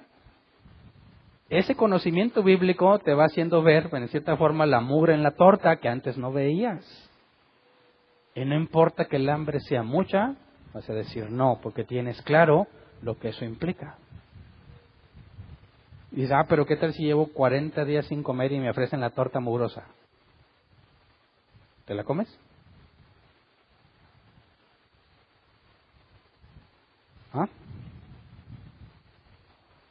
¿Cuál es el modelo a seguir para nosotros? Cristo. ¿Qué hizo Cristo después de 40 días sin comer? Y se le aparece Satanás y le dice, transforma la piedra en pan. ¿Qué fue lo que Jesús dijo? Escrito está, no solo de pan vivirá el hombre, sino de toda palabra que sale de la boca de Dios. Ese es el deber ser. Pero muchas veces no lo hacemos, ¿verdad? Cedes ante la tentación, dices, oye, sí, está bien mugrosa, pero me eché unas naranjas. Y ya traigo aquí como que defensas. Y tengo mucha hambre. ¿Qué tal si no hay nada en la casa? Y además, escojo una que no tenga tanta mosca. Y encuentras la alternativa y te la comes. ¿Verdad? Ahora, ¿qué pasa con eso? Vas caminando en santidad, pecas. Y pecas, y pecas, y pecas. ¿Qué pasa contigo? Me voy a esforzar.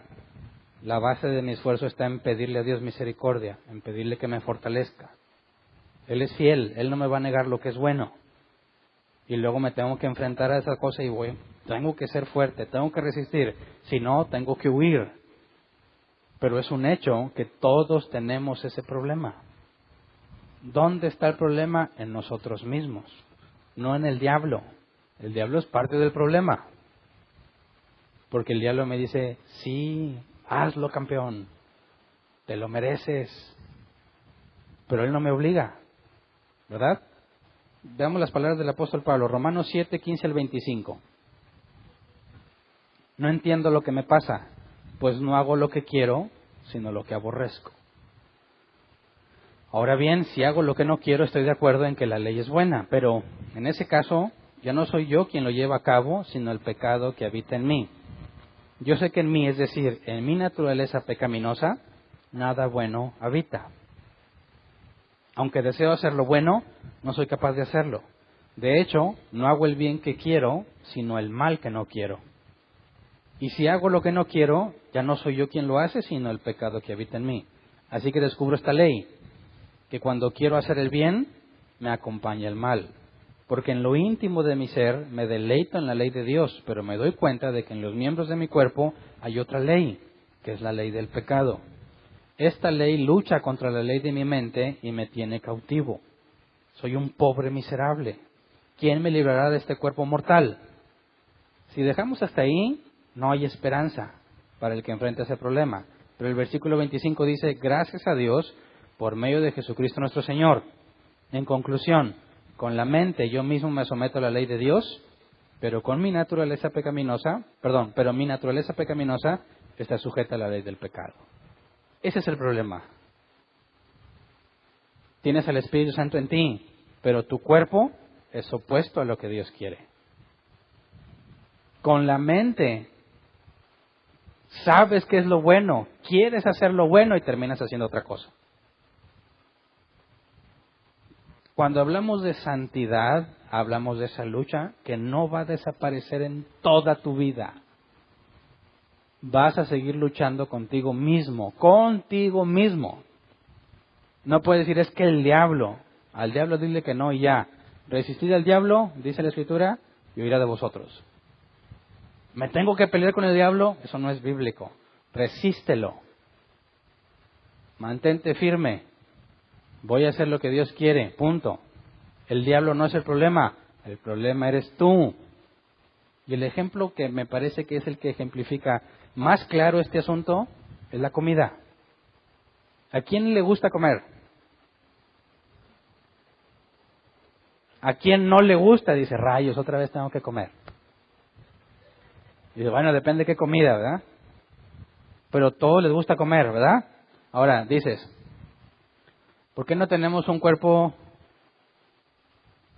como el que Adán debió haber tenido? ¿Por qué? ¿Por qué la obesidad en nuestro país es un problema? ¿La abundancia de comida es el problema? No, ya sé, es que es bien barata la comida chatarra. Ese es el problema, súbele el precio. Y la comida sana, bien carota. Por eso los mexicanos estamos así. No. ¿Cuál es el problema? Que te gusta comer, ¿verdad? Ahora, ¿por qué no dejas de comer y ya? ¿Por qué? ¿Eres esclavo a la comida? ¿Qué le echan a la masa de las tortillas? Algo le echan. ¿No puede uno dejar de comer tortillas de harina?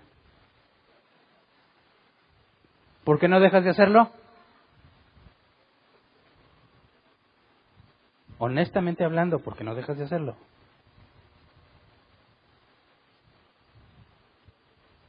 Porque tu amor por la comida es mucho mayor a el amor que puedas tener por tener una buena salud. ¿Verdad? ¿Verdad? Ahora, la lucha del cristiano va a ser, tengo que tener buena salud física y me encanta la comida. ¿Cómo le haces? ¿Cómo le haces? ¿Quién ya fracasó en sus propósitos de año nuevo de bajar los kilos que se propuso? No le saque y levante la mano. Dice, no, Hernán, todavía tengo 6 meses. No. Ya desde los primeros meses fracasaste rotundamente. Le entraste duro a la comida. Bueno, muchos quieren vivir la vida cristiana así. Dicen, ahora sí, Hernán, ahora este año es el año del Señor. Mentira. Si alguien vive la vida cristiana como nosotros y la comida, ¿es cristiano? Pregúntame yo, ¿es cristiano? Fíjate, algo que nos afecta cotidianamente ilustra claramente el problema al que se enfrenta el cristiano. ¿Cuánto cuesta mantenerte en el peso correcto teniendo al alcance tantas cosas tan sabrosas, tan deliciosas y dentro de tu presupuesto? ¿Qué se necesita? No necesitas una dieta. Es parte de la solución, la dieta. Pero ¿dónde está el problema?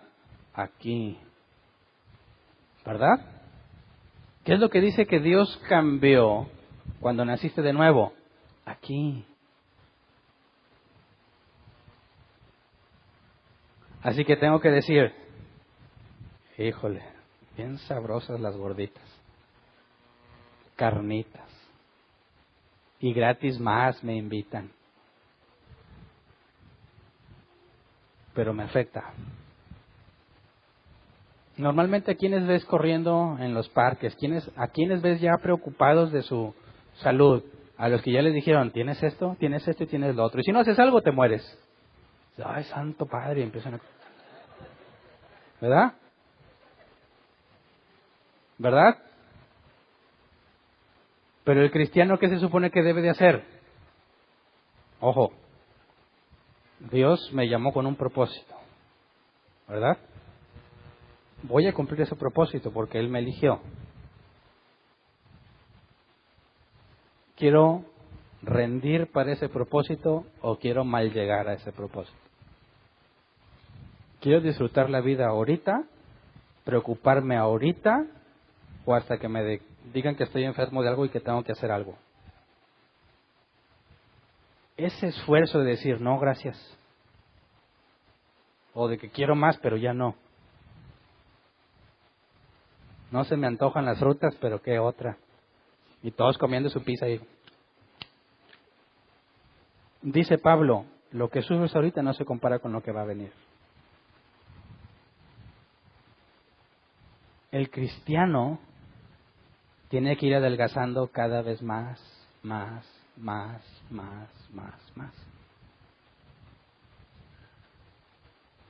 No todos al mismo ritmo, no todos al mismo tiempo, pero tienes que ir haciéndolo cada vez más. Luchas contigo mismo, luchas hasta que te acostumbras. Dices, mira, ¿sabes qué? Ya dejé la coca de lunes a viernes. Hay quienes ya la aborrecen. Hay quienes Dios les dio el don de que no les gusta.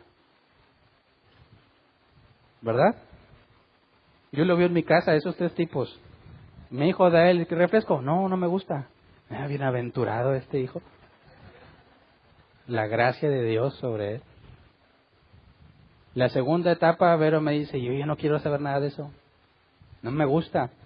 ¿Quién crees que es el que batalla? Es que bien helada y unos tacos son inseparables, como la conversión de las justificaciones. Pero tienes que, porque te empiezas a meter en problemas, tienes que hacerlo, tienes que obligarte, pero no puedes tú solo. Necesitas ir a pedirle a Dios, Dios, haz por favor que cuando salga a correr baje de peso. Haz que si me aguanto de comer lo que yo quiero, que sea eficiente, que no sea en vano. No vas a bajar de peso orando, ¿verdad? No te preocupes, ya compré estas pastillas que dice que en una semana 3 kilos menos sin dejar de comer. Es como la falsa doctrina de muchos cristianos, ¿verdad? No, necesitas esfuerzo, necesitas hacer ejercicio, necesitas dejar de comer y necesitas la oración para que eso te dure. Porque todos empezamos la primera semana bien. Y ahí los que tienen dinero se compran, mira, este reloj me dice todo esto, y que mi banda Bluetooth y me dice cuánto sudé, y que mis zapatos le dicen cuántos pasos. Ni una semana duró, ¿verdad? ¿Sabes? Me esfuerzo, le echo ganas y necesito ir todos los días a los pies de Cristo. Ayúdame a seguir así, que esto no sea en vano, no me entregues a mi propia voluntad. No me expongas, como Jesús dijo, no me expongas a tentación, no me expongas a los tacos, no me expongas a la pizza, no me expongas a eso, por favor, manténme alejado. Quiero, lo deseo, con mi mente me visualizo, pero es un problema dejar de comer. Eso lo va a vivir el cristiano toda la vida en las cosas de Dios. ¿Verdad? Entonces vas a ver cristianos que dicen, oye, sí se ve que fuiste al gimnasio y luego se fue dejando, ¿qué pasó? Ay, Dios ya me dio arrepentimiento y empiezas a correr otra vez, ¿eh? Y luego te empiezas a aflojar, ¿qué pasó? Y esa es la vida del cristiano. Lo vas a ver que triunfa y luego fracasa y luego triunfa y luego fracasa, pero es imposible que pase el tiempo y tú seas el mismo. Eso es imposible. ¿Me explico? La santidad es la lucha constante contra ti mismo para dejar de hacer lo que sabes que debes dejar de hacer y hacer lo correcto. No por tus propias fuerzas, sino en constante súplica a Dios. Señor, ayúdame a bajar. Ayúdame a mantenerme. Quita de mí el deseo de comer. Ponlo en el pecado, apártame de ese pecado. Enséñame a aborrecerlo como tú lo aborreces. Es un esfuerzo dependiente de la gracia de Dios. ¿Me explico? Ahora, hay cristianos que dicen, no, yo vivo como sea, que al cabo yo me voy a salvar. ¿En serio? Sí, pongamos en mi ejemplo, como de todo, que al cabo mi salvación está garantizada. Entonces, ¿te engañas a ti mismo? No es cierto. No es cierto lo que dices. Fíjate, 1 de Juan 2:1, mis queridos hijos, les escribo estas cosas para que no pequen. Pero si alguno peca, tenemos ante el Padre a un intercesor, a Jesucristo el justo. Él es el sacrificio por el perdón de nuestros pecados, y no solo por los nuestros, sino por los de todo el mundo. Es decir, le echo ganas, peco. Dices, ¿con qué cara me acerco a Dios? Es que no es mi cara, estoy unido a Cristo. Por lo que Jesús hizo, tengo acceso al Padre. ¿Ok? Pero eso no significa que lo vas a seguir haciendo. Dice Hebreos 12, 4 al 11. En la lucha que ustedes libran contra el pecado, todavía no han tenido que resistir hasta derramar su sangre. Y ya han olvidado por completo las palabras de aliento de que como a hijos se les dirige. Hijo mío, no tomes a la ligera la disciplina del Señor, ni te desanimes cuando te reprenda. Porque el Señor disciplina a los que ama y azota a todo el que recibe como hijo. Lo que soportan es para su disciplina, pues Dios los está tratando como hijos. ¿Qué hijo hay a quien el Padre no disciplina? Si a ustedes se les deja sin la disciplina que todos reciben, entonces son bastardos y no hijos legítimos. Después de todo, aunque nuestros padres humanos nos disciplinaban, los respetábamos. ¿No hemos de someternos con mayor razón al Padre de los Espíritus para que vivamos? En efecto, nuestros padres nos disciplinaban por un breve tiempo, como mejor les parecía, pero Dios lo hace para nuestro bien, a fin de que participemos de su santidad. Ciertamente, ninguna disciplina en el momento de recibirla parece agradable, sino más bien penosa. Sin embargo, después produce una cosecha de justicia y paz para quienes han sido entrenados por ella. Fíjate bien, si alguien dice que es cristiano y no vive como tal, aunque esté bien seguro, ¿qué es lo que está demostrando? Que no fue disciplinado. Es decir, no autodisciplinado, que Dios no lo disciplinó. Así que agrégale un factor más. Cuando yo no puedo y no puedo y no puedo, o hay días en que no quiero, Dios te disciplina. Y suceden muchas formas en los cristianos. O se enferman, o pierden trabajo, o accidentes, problemas, muchas cosas. Se dicen, ¿por qué? ¿Por qué me pasa eso? Bueno, analiza tu vida, porque no es por consecuencia del pecado que te pasó siempre. No siempre, hay cosas que sí, ¿verdad? Lo hiciste mal, te está yendo mal porque hiciste fraude, metiste con otra mujer, hiciste cosas indebidas, ahora estás mal por lo que hiciste.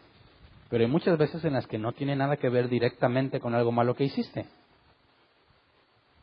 Pero Dios está tratando contigo, tienes que aprender, tienes que cambiar tu vida, tu rutina. Hay muchas personas que me ha tocado verlas postradas en cama. ¿Qué hago? Analízate. Dios te dijo, basta, no puedes seguir viviendo como estás. Te tuvo que poner un alto. Hay que hacer un cambio.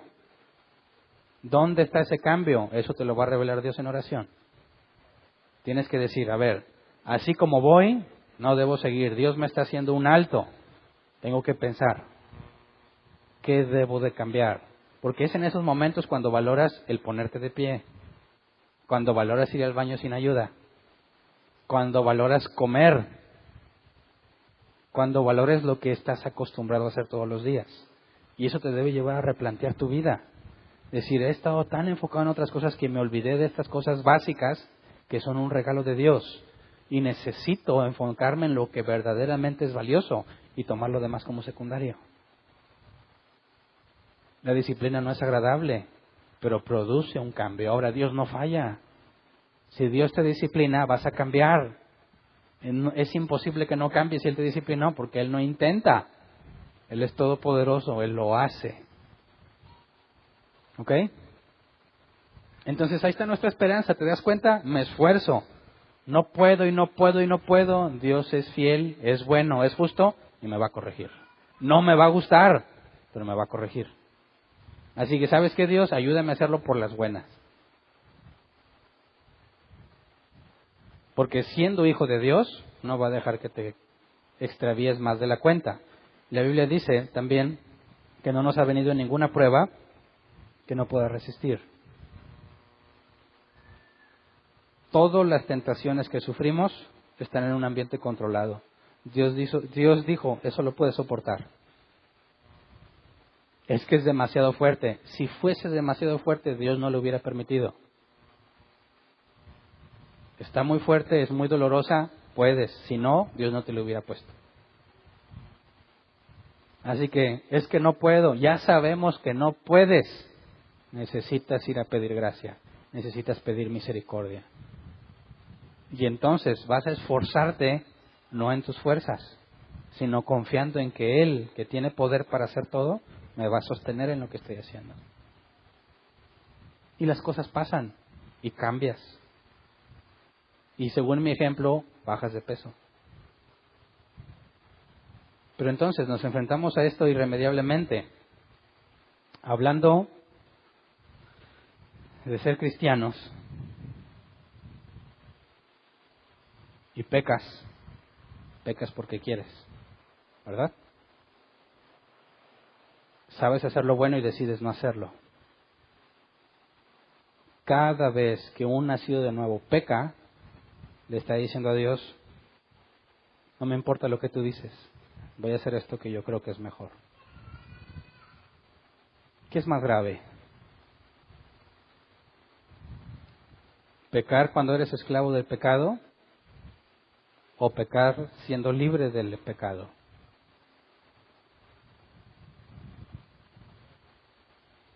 Lamentablemente tenemos la capacidad de hacer cosas abominables. ¿Hay algún pecado que un hijo de Dios no pueda cometer? Bíblicamente solo uno. El pecado imperdonable que mencionó Jesús, la blasfemia contra el Espíritu Santo. Pero todos los demás están dentro de la capacidad de pecado del cristiano. Así que puedes encontrar cristianos haciendo cosas sumamente vergonzosas, sumamente depravadas. Pero tiene que haber una diferencia clara que el apóstol Juan nos enseña. Cuando alguien peca, y peca, y peca, y peca, ¿qué debe de pasar? ¿Qué esperas que pase? Imagínate que te ponen por juez. La Biblia dice que no juzgues a los de afuera, a los de adentro. Y Jesús enseñó en Mateo 18 que cuando hablaste con alguien en persona y luego llevaste testigos y aún así sigue obstinado en su pecado, dilo a la iglesia. Los ancianos tienen que verlo. Imagínate que eres un anciano y te traen a alguien que peca. La Biblia es clara. Los cristianos pertenecen a la iglesia, el que no debe ser expulsado por la evidencia. ¿Cómo determinas si alguien es cristiano a pesar de que hizo algo muy grave? ¿Cuál es el criterio? ¿Qué buscas? ¿Qué es lo que buscas encontrar? Imagínate que llega con alguien que fue adúltero. Ok, el adulterio es claramente condenado en la Biblia. Ningún adúltero heredará el reino de Dios. Este adulteró. ¿Es cristiano o no? ¿Cómo lo determinas? Porque si es cristiano, debes de esperar ver ciertas cosas en él. Si no es cristiano, esperarías otras cosas en él. Aquel que quede evidenciado como alguien no cristiano debe ser expulsado de la iglesia. 1 de Juan 3, 7 al 10. Fíjate bien. Primero de Juan 3, 7 al 10. Queridos hijos, que nadie los engañe. El que practica la justicia es justo, así como Él es justo. El que practica el pecado es del diablo, porque el diablo ha estado pecando desde el principio. El Hijo de Dios fue enviado precisamente para destruir las obras del diablo. Ninguno que haya nacido de Dios practica el pecado, porque la semilla de Dios permanece en él. No puede practicar el pecado porque ha nacido de Dios. Fíjate bien, no puede practicar el pecado porque ha nacido de Dios. Así distinguimos entre los hijos de Dios y los hijos del diablo. El que no practica la justicia no es hijo de Dios, ni tampoco lo es el que no ama a su hermano. Entonces, te presentan a un que se supone que es cristiano, un hombre o una mujer, que hizo algo gravísimo. ¿Cómo basas tu decisión? En tus manos está, como anciano, el decir, ¿debe ser expulsado o no? ¿Cómo lo decides? Necesitas ahondar, profundizar. ¿Adulteraste? ¿Pecaste? ¿Cómo fue? ¿Qué pasó? ¿Es la primera vez? ¿Ha sido varias veces? ¿Cuánto tiempo? ¿Cómo te sientes? ¿Por qué lo hiciste? Y todo eso te va dando información, ¿verdad? Que te dice de qué lado está, ¿verdad? Una cosa es tropezar y otra cosa es practicarlo. Dicen que la práctica hace al maestro. Quien continuamente lo hace y lo hace y lo hace y lo hace, empieza a caer en una categoría, ¿no crees? Empieza a caer de una forma muy clara. Tú no has nacido de nuevo. Porque cuando hablamos de práctica, no estás hablando de un pecado y luego otro distinto y luego otro distinto. No, estás hablando del mismo. Una y otra vez y otra vez. Y cada vez es más ligero. Es de, bueno, sí, pues sí, le echo ganas. Esas son señales claras. Tal individuo está engañado. Piensa que nació de nuevo, pero la evidencia lo deja claro. No es cierto. Sí soy cristiano. Tu evidencia, tu comportamiento me dice lo contrario. Que nadie los engañe, dice el apóstol Juan. Que nadie te engañe, porque ellos van a estar seguros que son cristianos. Yo soy cristiano, Hernán, yo nací de nuevo. No es cierto. Tus obras demuestran que no es cierto.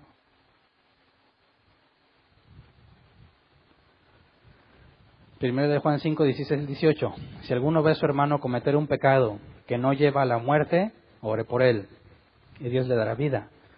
Me refiero a quien comete un pecado que no lleva a la muerte. Hay un pecado que sí lleva a la muerte, y en ese caso no digo que se ore por él. Toda maldad es pecado, pero hay pecado que no lleva a la muerte. Sabemos que el que ha nacido de Dios no está en pecado. Jesucristo que nació de Dios lo protege y el maligno no llega a tocarlo. Así que el apóstol Juan hace una distinción entre pecado de muerte y pecado que no lleva a la muerte. Alguien que dice que es cristiano y comete pecado de muerte, se engaña a sí mismo. ¿Cuál es el pecado de muerte? El propio Juan nos lo explicó en el versículo que acabo de leer antes. El que se hace continuamente, voluntariamente. Ese te deja en la evidencia de que tú no tienes vida. Tú no naciste de nuevo. ¿Me explico? Entonces dicen, a ver, ¿qué hizo? No, pues hizo eso. No, un cristiano no haría eso. No, esas palabras no proceden de la Biblia. ¿Hay algo que tú no pudieras hacer? Hay mucha gente que vive segura de que no haría cosas. Yo nunca haría eso. Hasta que se encuentra en la misma situación, ¿verdad? No, pues yo pensé que no, pero pues es que no contaba con esto y cómo se siente. Y... Es que estás en muchas circunstancias. Pero eso no justifica, ¿verdad? El que pecó debe de vivir arrepentido porque no puede seguir pecando. Va a decir, sí pequé, pero me siento horriblemente mal. Y no nada más es un sentimiento. Me esfuerzo y le ruego a Dios que me lo quite. Volvamos al ejemplo de la comida. Te vi comiendo pizza en lunes, cuando se supone que ibas a empezar la dieta. Y te dice, ay, hombre, pero pues era poquillo. Pues no, no entiende el pecado. Dice, a ver, ¿cuándo te lo comiste? Pues toda la semana pasada y la antepasada. O es más, ya todos los lunes lo hago. No es nacido de nuevo. Al que lo encuentra diría, me da mucha vergüenza. Ayúdame. Ven, y cada que voy a comer, ven y siéntate aquí. Oblígame. ¿Cómo le hago? Y te va a pedir ayuda y va a clamar a Dios. Y va a decir, me voy a encerrar de tal hora a tal hora porque no quiero comer eso. Y dices, bueno, pecó, fue horrible lo que hizo. Pero ahí está la evidencia de que se está esforzando. Pero no nada más ahí queda. Le echó ganas. Tienes que esperar que pase el tiempo.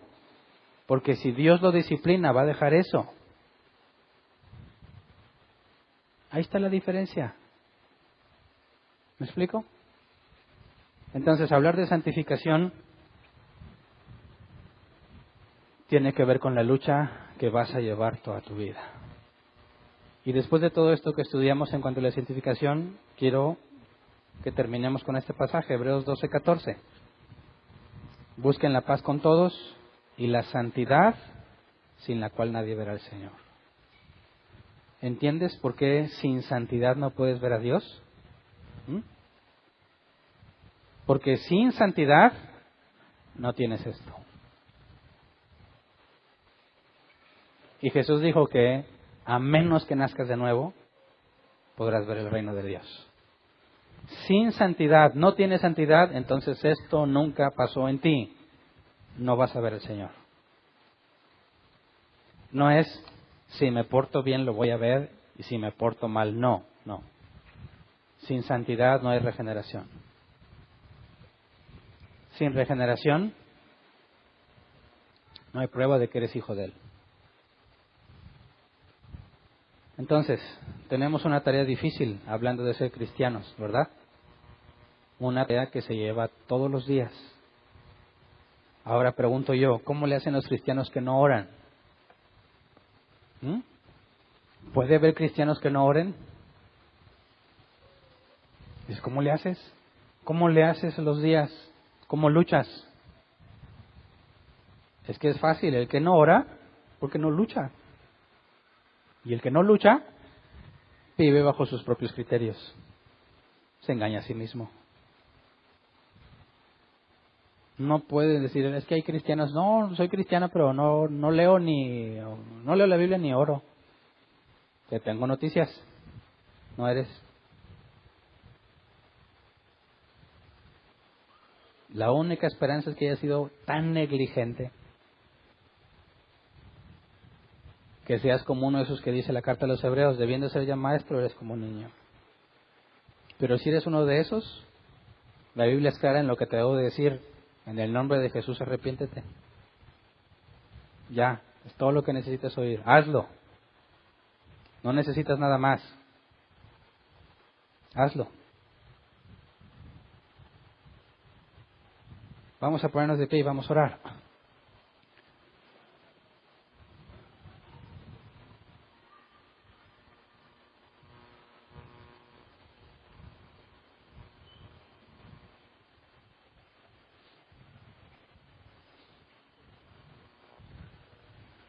Si alguno peca, dijo el apóstol Juan, abogado tenemos para con el Padre.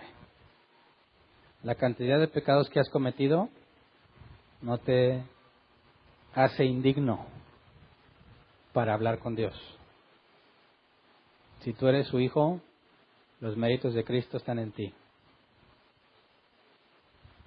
Pero necesitas cambiar.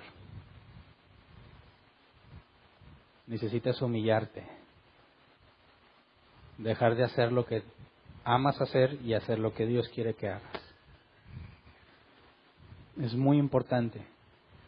Cuando estudiamos la vida en la iglesia te vas a dar cuenta cómo tu negligencia afecta a todos los demás.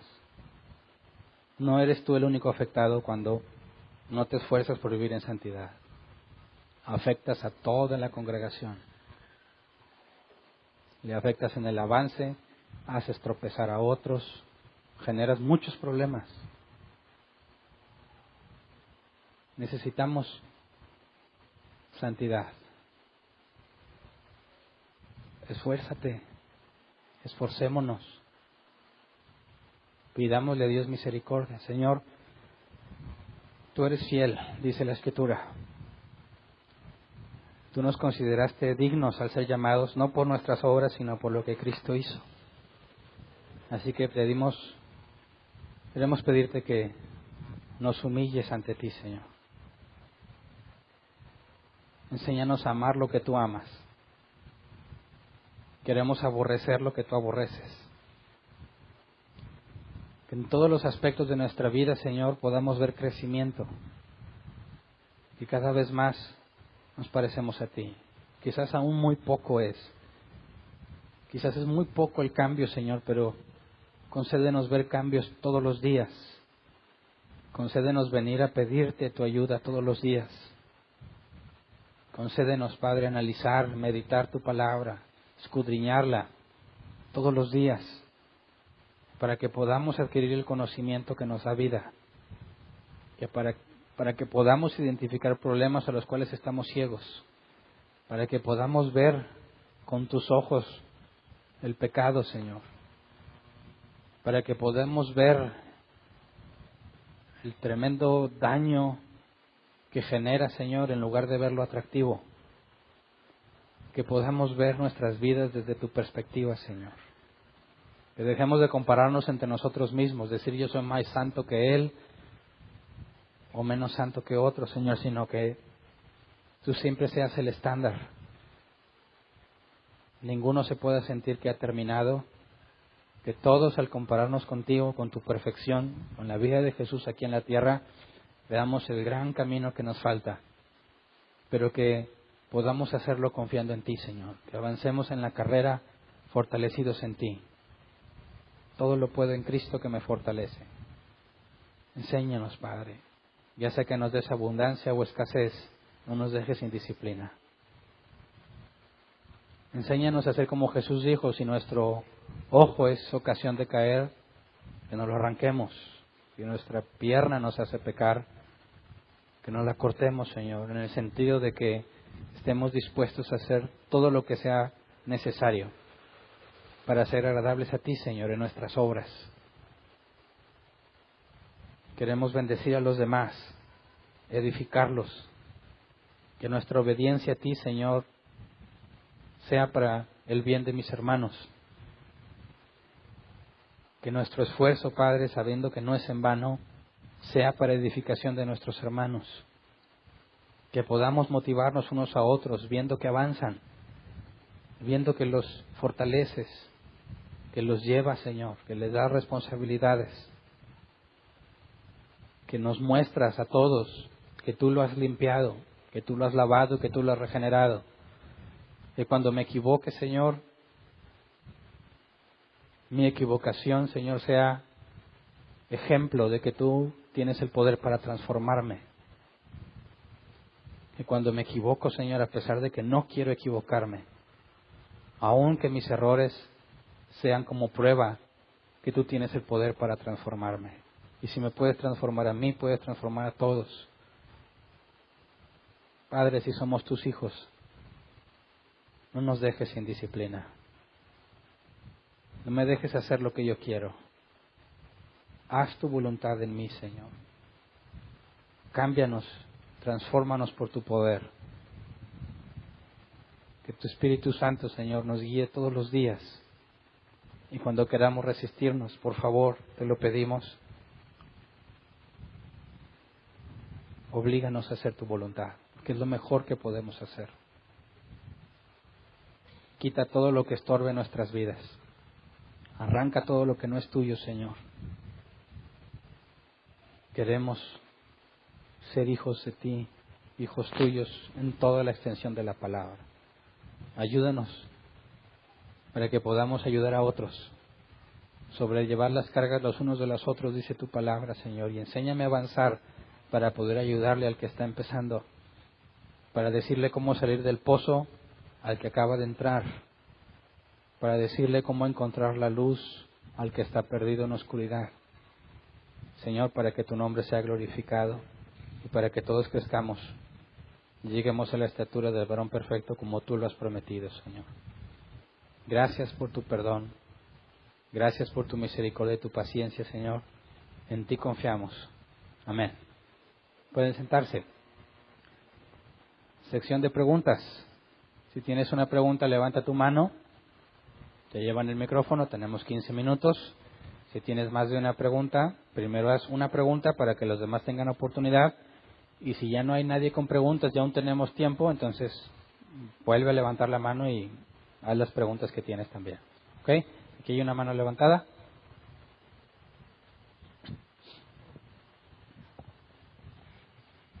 Buenas tardes. Buenas tardes. Yo nada más quisiera saber, sé que esto de la santificación es responsabilidad de uno y Dios te ayuda, pero ¿cuál es el papel de la iglesia? El papel de la iglesia. Sí, a lo mejor me estoy adelantando al tema. Sí, que sigue, pero te puedo decir algo brevemente. La Biblia dice, aunque todavía no lo estudiamos, que cuando esto pasa, te dio al menos un don, una habilidad para hacer algo de las cosas de Dios. Y la Biblia dice que esos dones son para edificar a los demás. Te digas, aquí estoy hablando de la santidad en el punto de vista individual, pero falta lo que te capacita para avanzar. Y la forma en la que Dios diseñó esa capacitación es en la iglesia. Entonces, un cristiano que no se congrega no puede hacer nada. Separado de Cristo, Jesús dijo, nada puedes hacer. Es dentro de la iglesia, con la experiencia que los hermanos acumulan. El cómo salieron del pozo, como está orando ahorita, el cómo encontraron luz, es lo que ayuda a edificar, más los dones que Dios dio son los que capacitan para que avancemos. Pero lo vamos a ver más adelante. ¿Alguien más? Ahí está, a un lado. Sí, buenas tardes, hermano. Buenas tardes. Mira, yo tengo una duda en 2 Timoteo 1:7, cuando cuando Pablo está hablando con Timoteo, ¿a qué se refiere con porque no nos has dado el espíritu de temor, sino el de fortaleza y de amor y de dominio templanza? propio. Bueno, según la traducción, ¿verdad? Es que, ¿cuál es el espíritu que Dios nos dio? Según esto, el Espíritu Santo. Sin esto no tienes el Espíritu Santo, eres del diablo. Entonces, ¿cuál es el espíritu que Dios te dio para que vayas a cumplir las cosas? Un espíritu de amor, de dominio propio, de valor. Nos enfrentamos a las cosas sabiendo que van a ser difíciles, confiando en lo que Dios nos dio, confiando en que Dios está con nosotros. Es el Espíritu de Cristo, el Espíritu Santo el que tenemos. Y esa es la base para esforzarnos y salir adelante. ¿Alguien más? Bueno, ahí está cerquita. Ah, ya está el micrófono. Ahora sí, una pregunta que tengo dudas desde hace mucho tiempo con esto. La blasfemia contra el Espíritu Santo. ¿Qué es blasfemar contra el Espíritu Santo? Bueno, según el contexto de las palabras de Jesús, se refiere a atribuir la obra de Dios a Satanás. Es decir, ante la evidencia del poder de Dios, negarse y decir, no, eso es del diablo. Eso es imperdonable en el sentido de que demuestra que no eres llamado por Dios, que no eres traído por Dios. Cuando se te muestra evidencia del poder de Dios y aún así la rechazas, eso habla de que en ti no hay nada que nos haga pensar que es Dios, ¿verdad? Entonces, si eso, Jesús dijo, la blasfemia contra el Hijo del Hombre es perdonable, pero contra el Espíritu Santo no. ¿Qué es lo que el Espíritu hace en las personas? En Jesús mostró poder, en los apóstoles mostró poder, en nosotros no es el mismo poder, o sea, no se muestra de la misma forma, es el mismo poder, pero en la vida del cristiano. Entonces, quien dice que todo eso es falso, está totalmente imposibilitado de hacer eso. De hecho, todo el que no ha sido elegido para salvación es el que comete el pecado imperdonable. No hay esperanza para él porque no hay redención para ellos. Habla sobre una evidencia, un milagro como en el caso de Jesús, cuando decían que echaban los demonios por Belcebú. No necesariamente el milagro, es negar la obra del Espíritu Santo en cualquiera de sus manifestaciones. Bueno, es que yo he escuchado comentarios que dicen que si tú dices que una persona no es salva, ya estás pecando contra el Espíritu Santo. No, eso no tiene nada que ver, No. porque la evidencia puede estar en contra, ¿verdad? Y puedo decir que no es salva con, como dicen, con los pelos de la burra en la mano, ¿verdad? Pero y eso no implica que estoy cometiendo la blasfemia contra el Espíritu Santo. Es un rechazo sistemático, es decir, no es decir, eso no creo que lo haya hecho Dios. No, checa el caso, Jesús está hablando con los fariseos, maestros de la ley, y ellos, conocedores de lo que la Biblia dice y de las profecías, aún así negaron. ¿Me explico? Pero tampoco está generalizado, porque algunos de los fariseos llegaron a los pies de Cristo después de la resurrección. Entonces, es aunado a lo que dijo Juan, esta práctica del pecado que consistentemente niegan la obra de Dios, los pone en evidencia, a eso se refiere. Ah, ok, gracias. ¿Alguien más? Aquí estaba el micrófono. Sí, buenas tardes. Tengo una pregunta. Bueno, tengo la experiencia a veces de vivir con miedo o temor para que Dios me discipline, ¿verdad? A veces dudo si realmente soy regenerado o no, ¿va? Eso a veces pasa en mi vida. Hace rato hiciste un comentario, ¿va? Que a veces dejamos de orar, ¿va? Porque a veces cometemos el mismo pecado. Y realmente a mí sí es lo que me pasa. La pregunta es si podemos parar a veces la disciplina antes de que Dios actúe, ¿va? A nosotros, o no podemos pararla, ¿va? Bueno, esa pregunta tiene que ir amarrada a una de dos perspectivas. Es decir, si Dios, que ya eligió y ya tiene todo ordenado, ¿hay algo que tú puedas hacer para evitar el plan de Dios? No. Pero desde mi perspectiva, desde la perspectiva humana, estoy haciendo algo, sé que lo he hecho varias veces. ¿Puedo empezar a pedirle a Dios que me cambie y esforzarme antes de que me discipline? Sí, porque yo no sé qué va a pasar, ¿verdad? Desde mi perspectiva, de que desconozco lo que Dios está haciendo, yo confío en su promesa y voy a tratar de esforzarme. Tú dirías, ¿te evitaste la disciplina? Bueno, si la ves desde la perspectiva de Dios, no evitaste la disciplina, ya estaba diseñado para que no fueras disciplinado. Pero desde nuestra perspectiva, que desconocemos lo que viene en el futuro, no tienes por qué esperarte a ser disciplinado, tú esfuérzate ya, ¿verdad? Confiando en que Dios lo va a hacer. Pero igual, si tú te acercas y realmente no te interesa, terminarás siendo disciplinado. El punto es, si tú tienes la motivación, como dijo Pablo, con mi mente quiero hacer lo que Dios agrada, ponle todo tu empeño a eso. No vivas confiando en que, al rato Dios me disciplina, porque ese es el engaño de muchos. Ok, gracias. ¿Alguien más?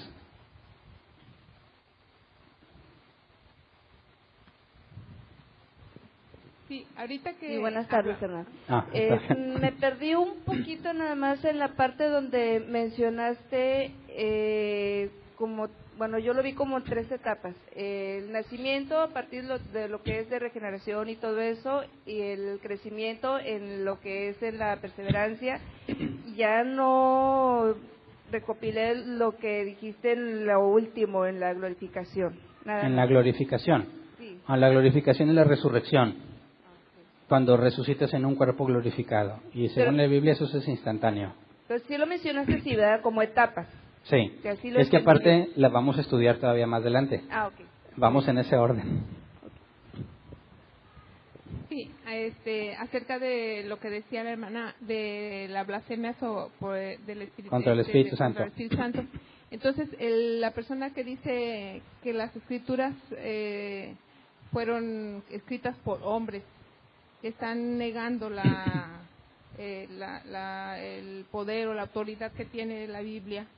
Okay. No es un pecado, no es blasfemar contra. No es lo mismo, porque comparemos lo que Jesús dice en el momento en el que lo dice.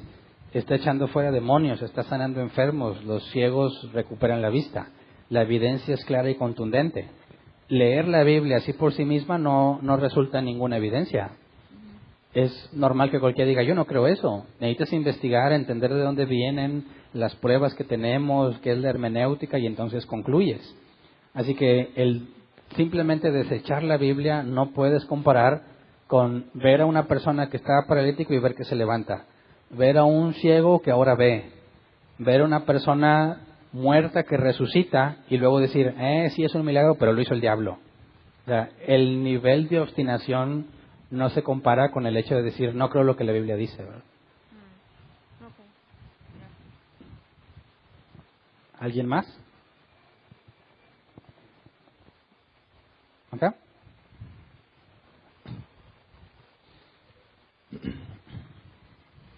A ver si alcanzo a terminar. Cuando menciona Primera de Juan 5:18 que el que ha nacido de Dios, el maligno no le toca. Esta función del diablo es diferente, entiendo que es diferente para un nacido de Dios y al que no.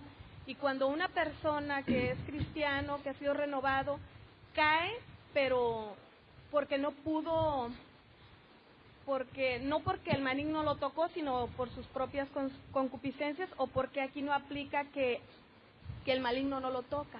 Okay. Bueno, eso se puede explicar con lo que Jesús le dijo a Pedro. Pedro los han pedido para zarandearlos como a trigo. Aún así, no los obligó a nada a Satanás, ¿verdad? Pero fíjate bien, Jesús nos enseñó a orar diciéndole al Padre, no me expongas a tentación, ¿verdad? Y luego el apóstol Pablo nos dice, no hemos tenido ninguna prueba que no podamos soportar. Entonces, cuando Dios permite que Satanás haga algo que nos lleva a caer porque nos vamos a dejar llevar por nuestros propios deseos, eso es que el diablo te toque. Mientras Dios no le dé permiso, no vas a ser tentado en eso que no puedes controlar. Cuando Dios permite que seas tentado de manera que caigas, es porque te quiere enseñar algo, y es Dios quien le dio autorización y luego se la quita otra vez, como en el caso de Pedro, como en el caso de Job. Es una tentación que voy a soportar, entonces por decir, me va a tocar, pero lo voy a superar, porque si no lo pudiera superar, Él no lo permitiría. Entonces. Exacto, porque fíjate el enfoque de Cristo. Padre, no me expongas a tentación. Es decir, sé que si me expones, voy a caer. Entonces, no me expongas. Y cuando Satanás pide permiso y Dios lo concede, Dios va a permitir el tropiezo para enseñarte en ese sufrimiento, para enseñarte en ese proceso de la disciplina que puede haber, que es lo que Jesús le dice a Pedro. Una vez vuelto, confirma a tus hermanos. Lo que él va a aprender en ese proceso va a ser útil para confirmar a los demás que van a empezar a dudar. Y las personas que no son cristianos se puede entender que son los que cometen las peores aberraciones, porque ahí no hay quien los proteja ni nada. No que cometan las peores, sino que esa es su práctica habitual, aunque no sean las peores. Es decir, un mentiroso compulsivo que siempre miente, no tiene la evidencia de ser un hijo de Dios. Y sin embargo no es un pecado quizás tan atroz como otros, ¿verdad? Pero no se trata de la magnitud de lo que hiciste, sino de la práctica de lo que haces. ¿Me explico? No, sí, esa parte sí lo entiendo, pero a veces he escuchado cosas demasiado graves que no creo que una persona que Dios haya regenerado pudiera cometer, como abusos contra niños o cosas de lo peor, ¿verdad? Claro que no puedes también simplemente decir, bueno, lo hizo una vez, entonces sí es cristiano, ¿no? ¿Verdad? Por eso te digo, tienes que analizar y ver qué es lo que pasa en él, porque quizás es una persona que se ha estado aguantando años en no violar a un niño hasta que se decide hacerlo. Dices, espérate, eso no habla de una persona que nació de nuevo, que simplemente se estuvo limitando, ¿no? Es como decir, hay un cristiano que era bien borracho, dice que es cristiano y todos los días lucha por no emborracharse. Dices, y luego un día se emborracha y después me emborraché una vez. Sí, pero lo ha seguido deseando toda la vida.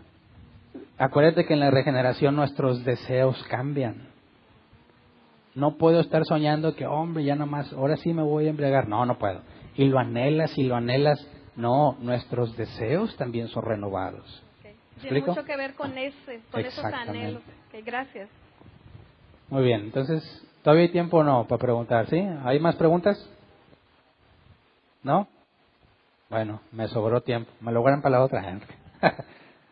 Entonces...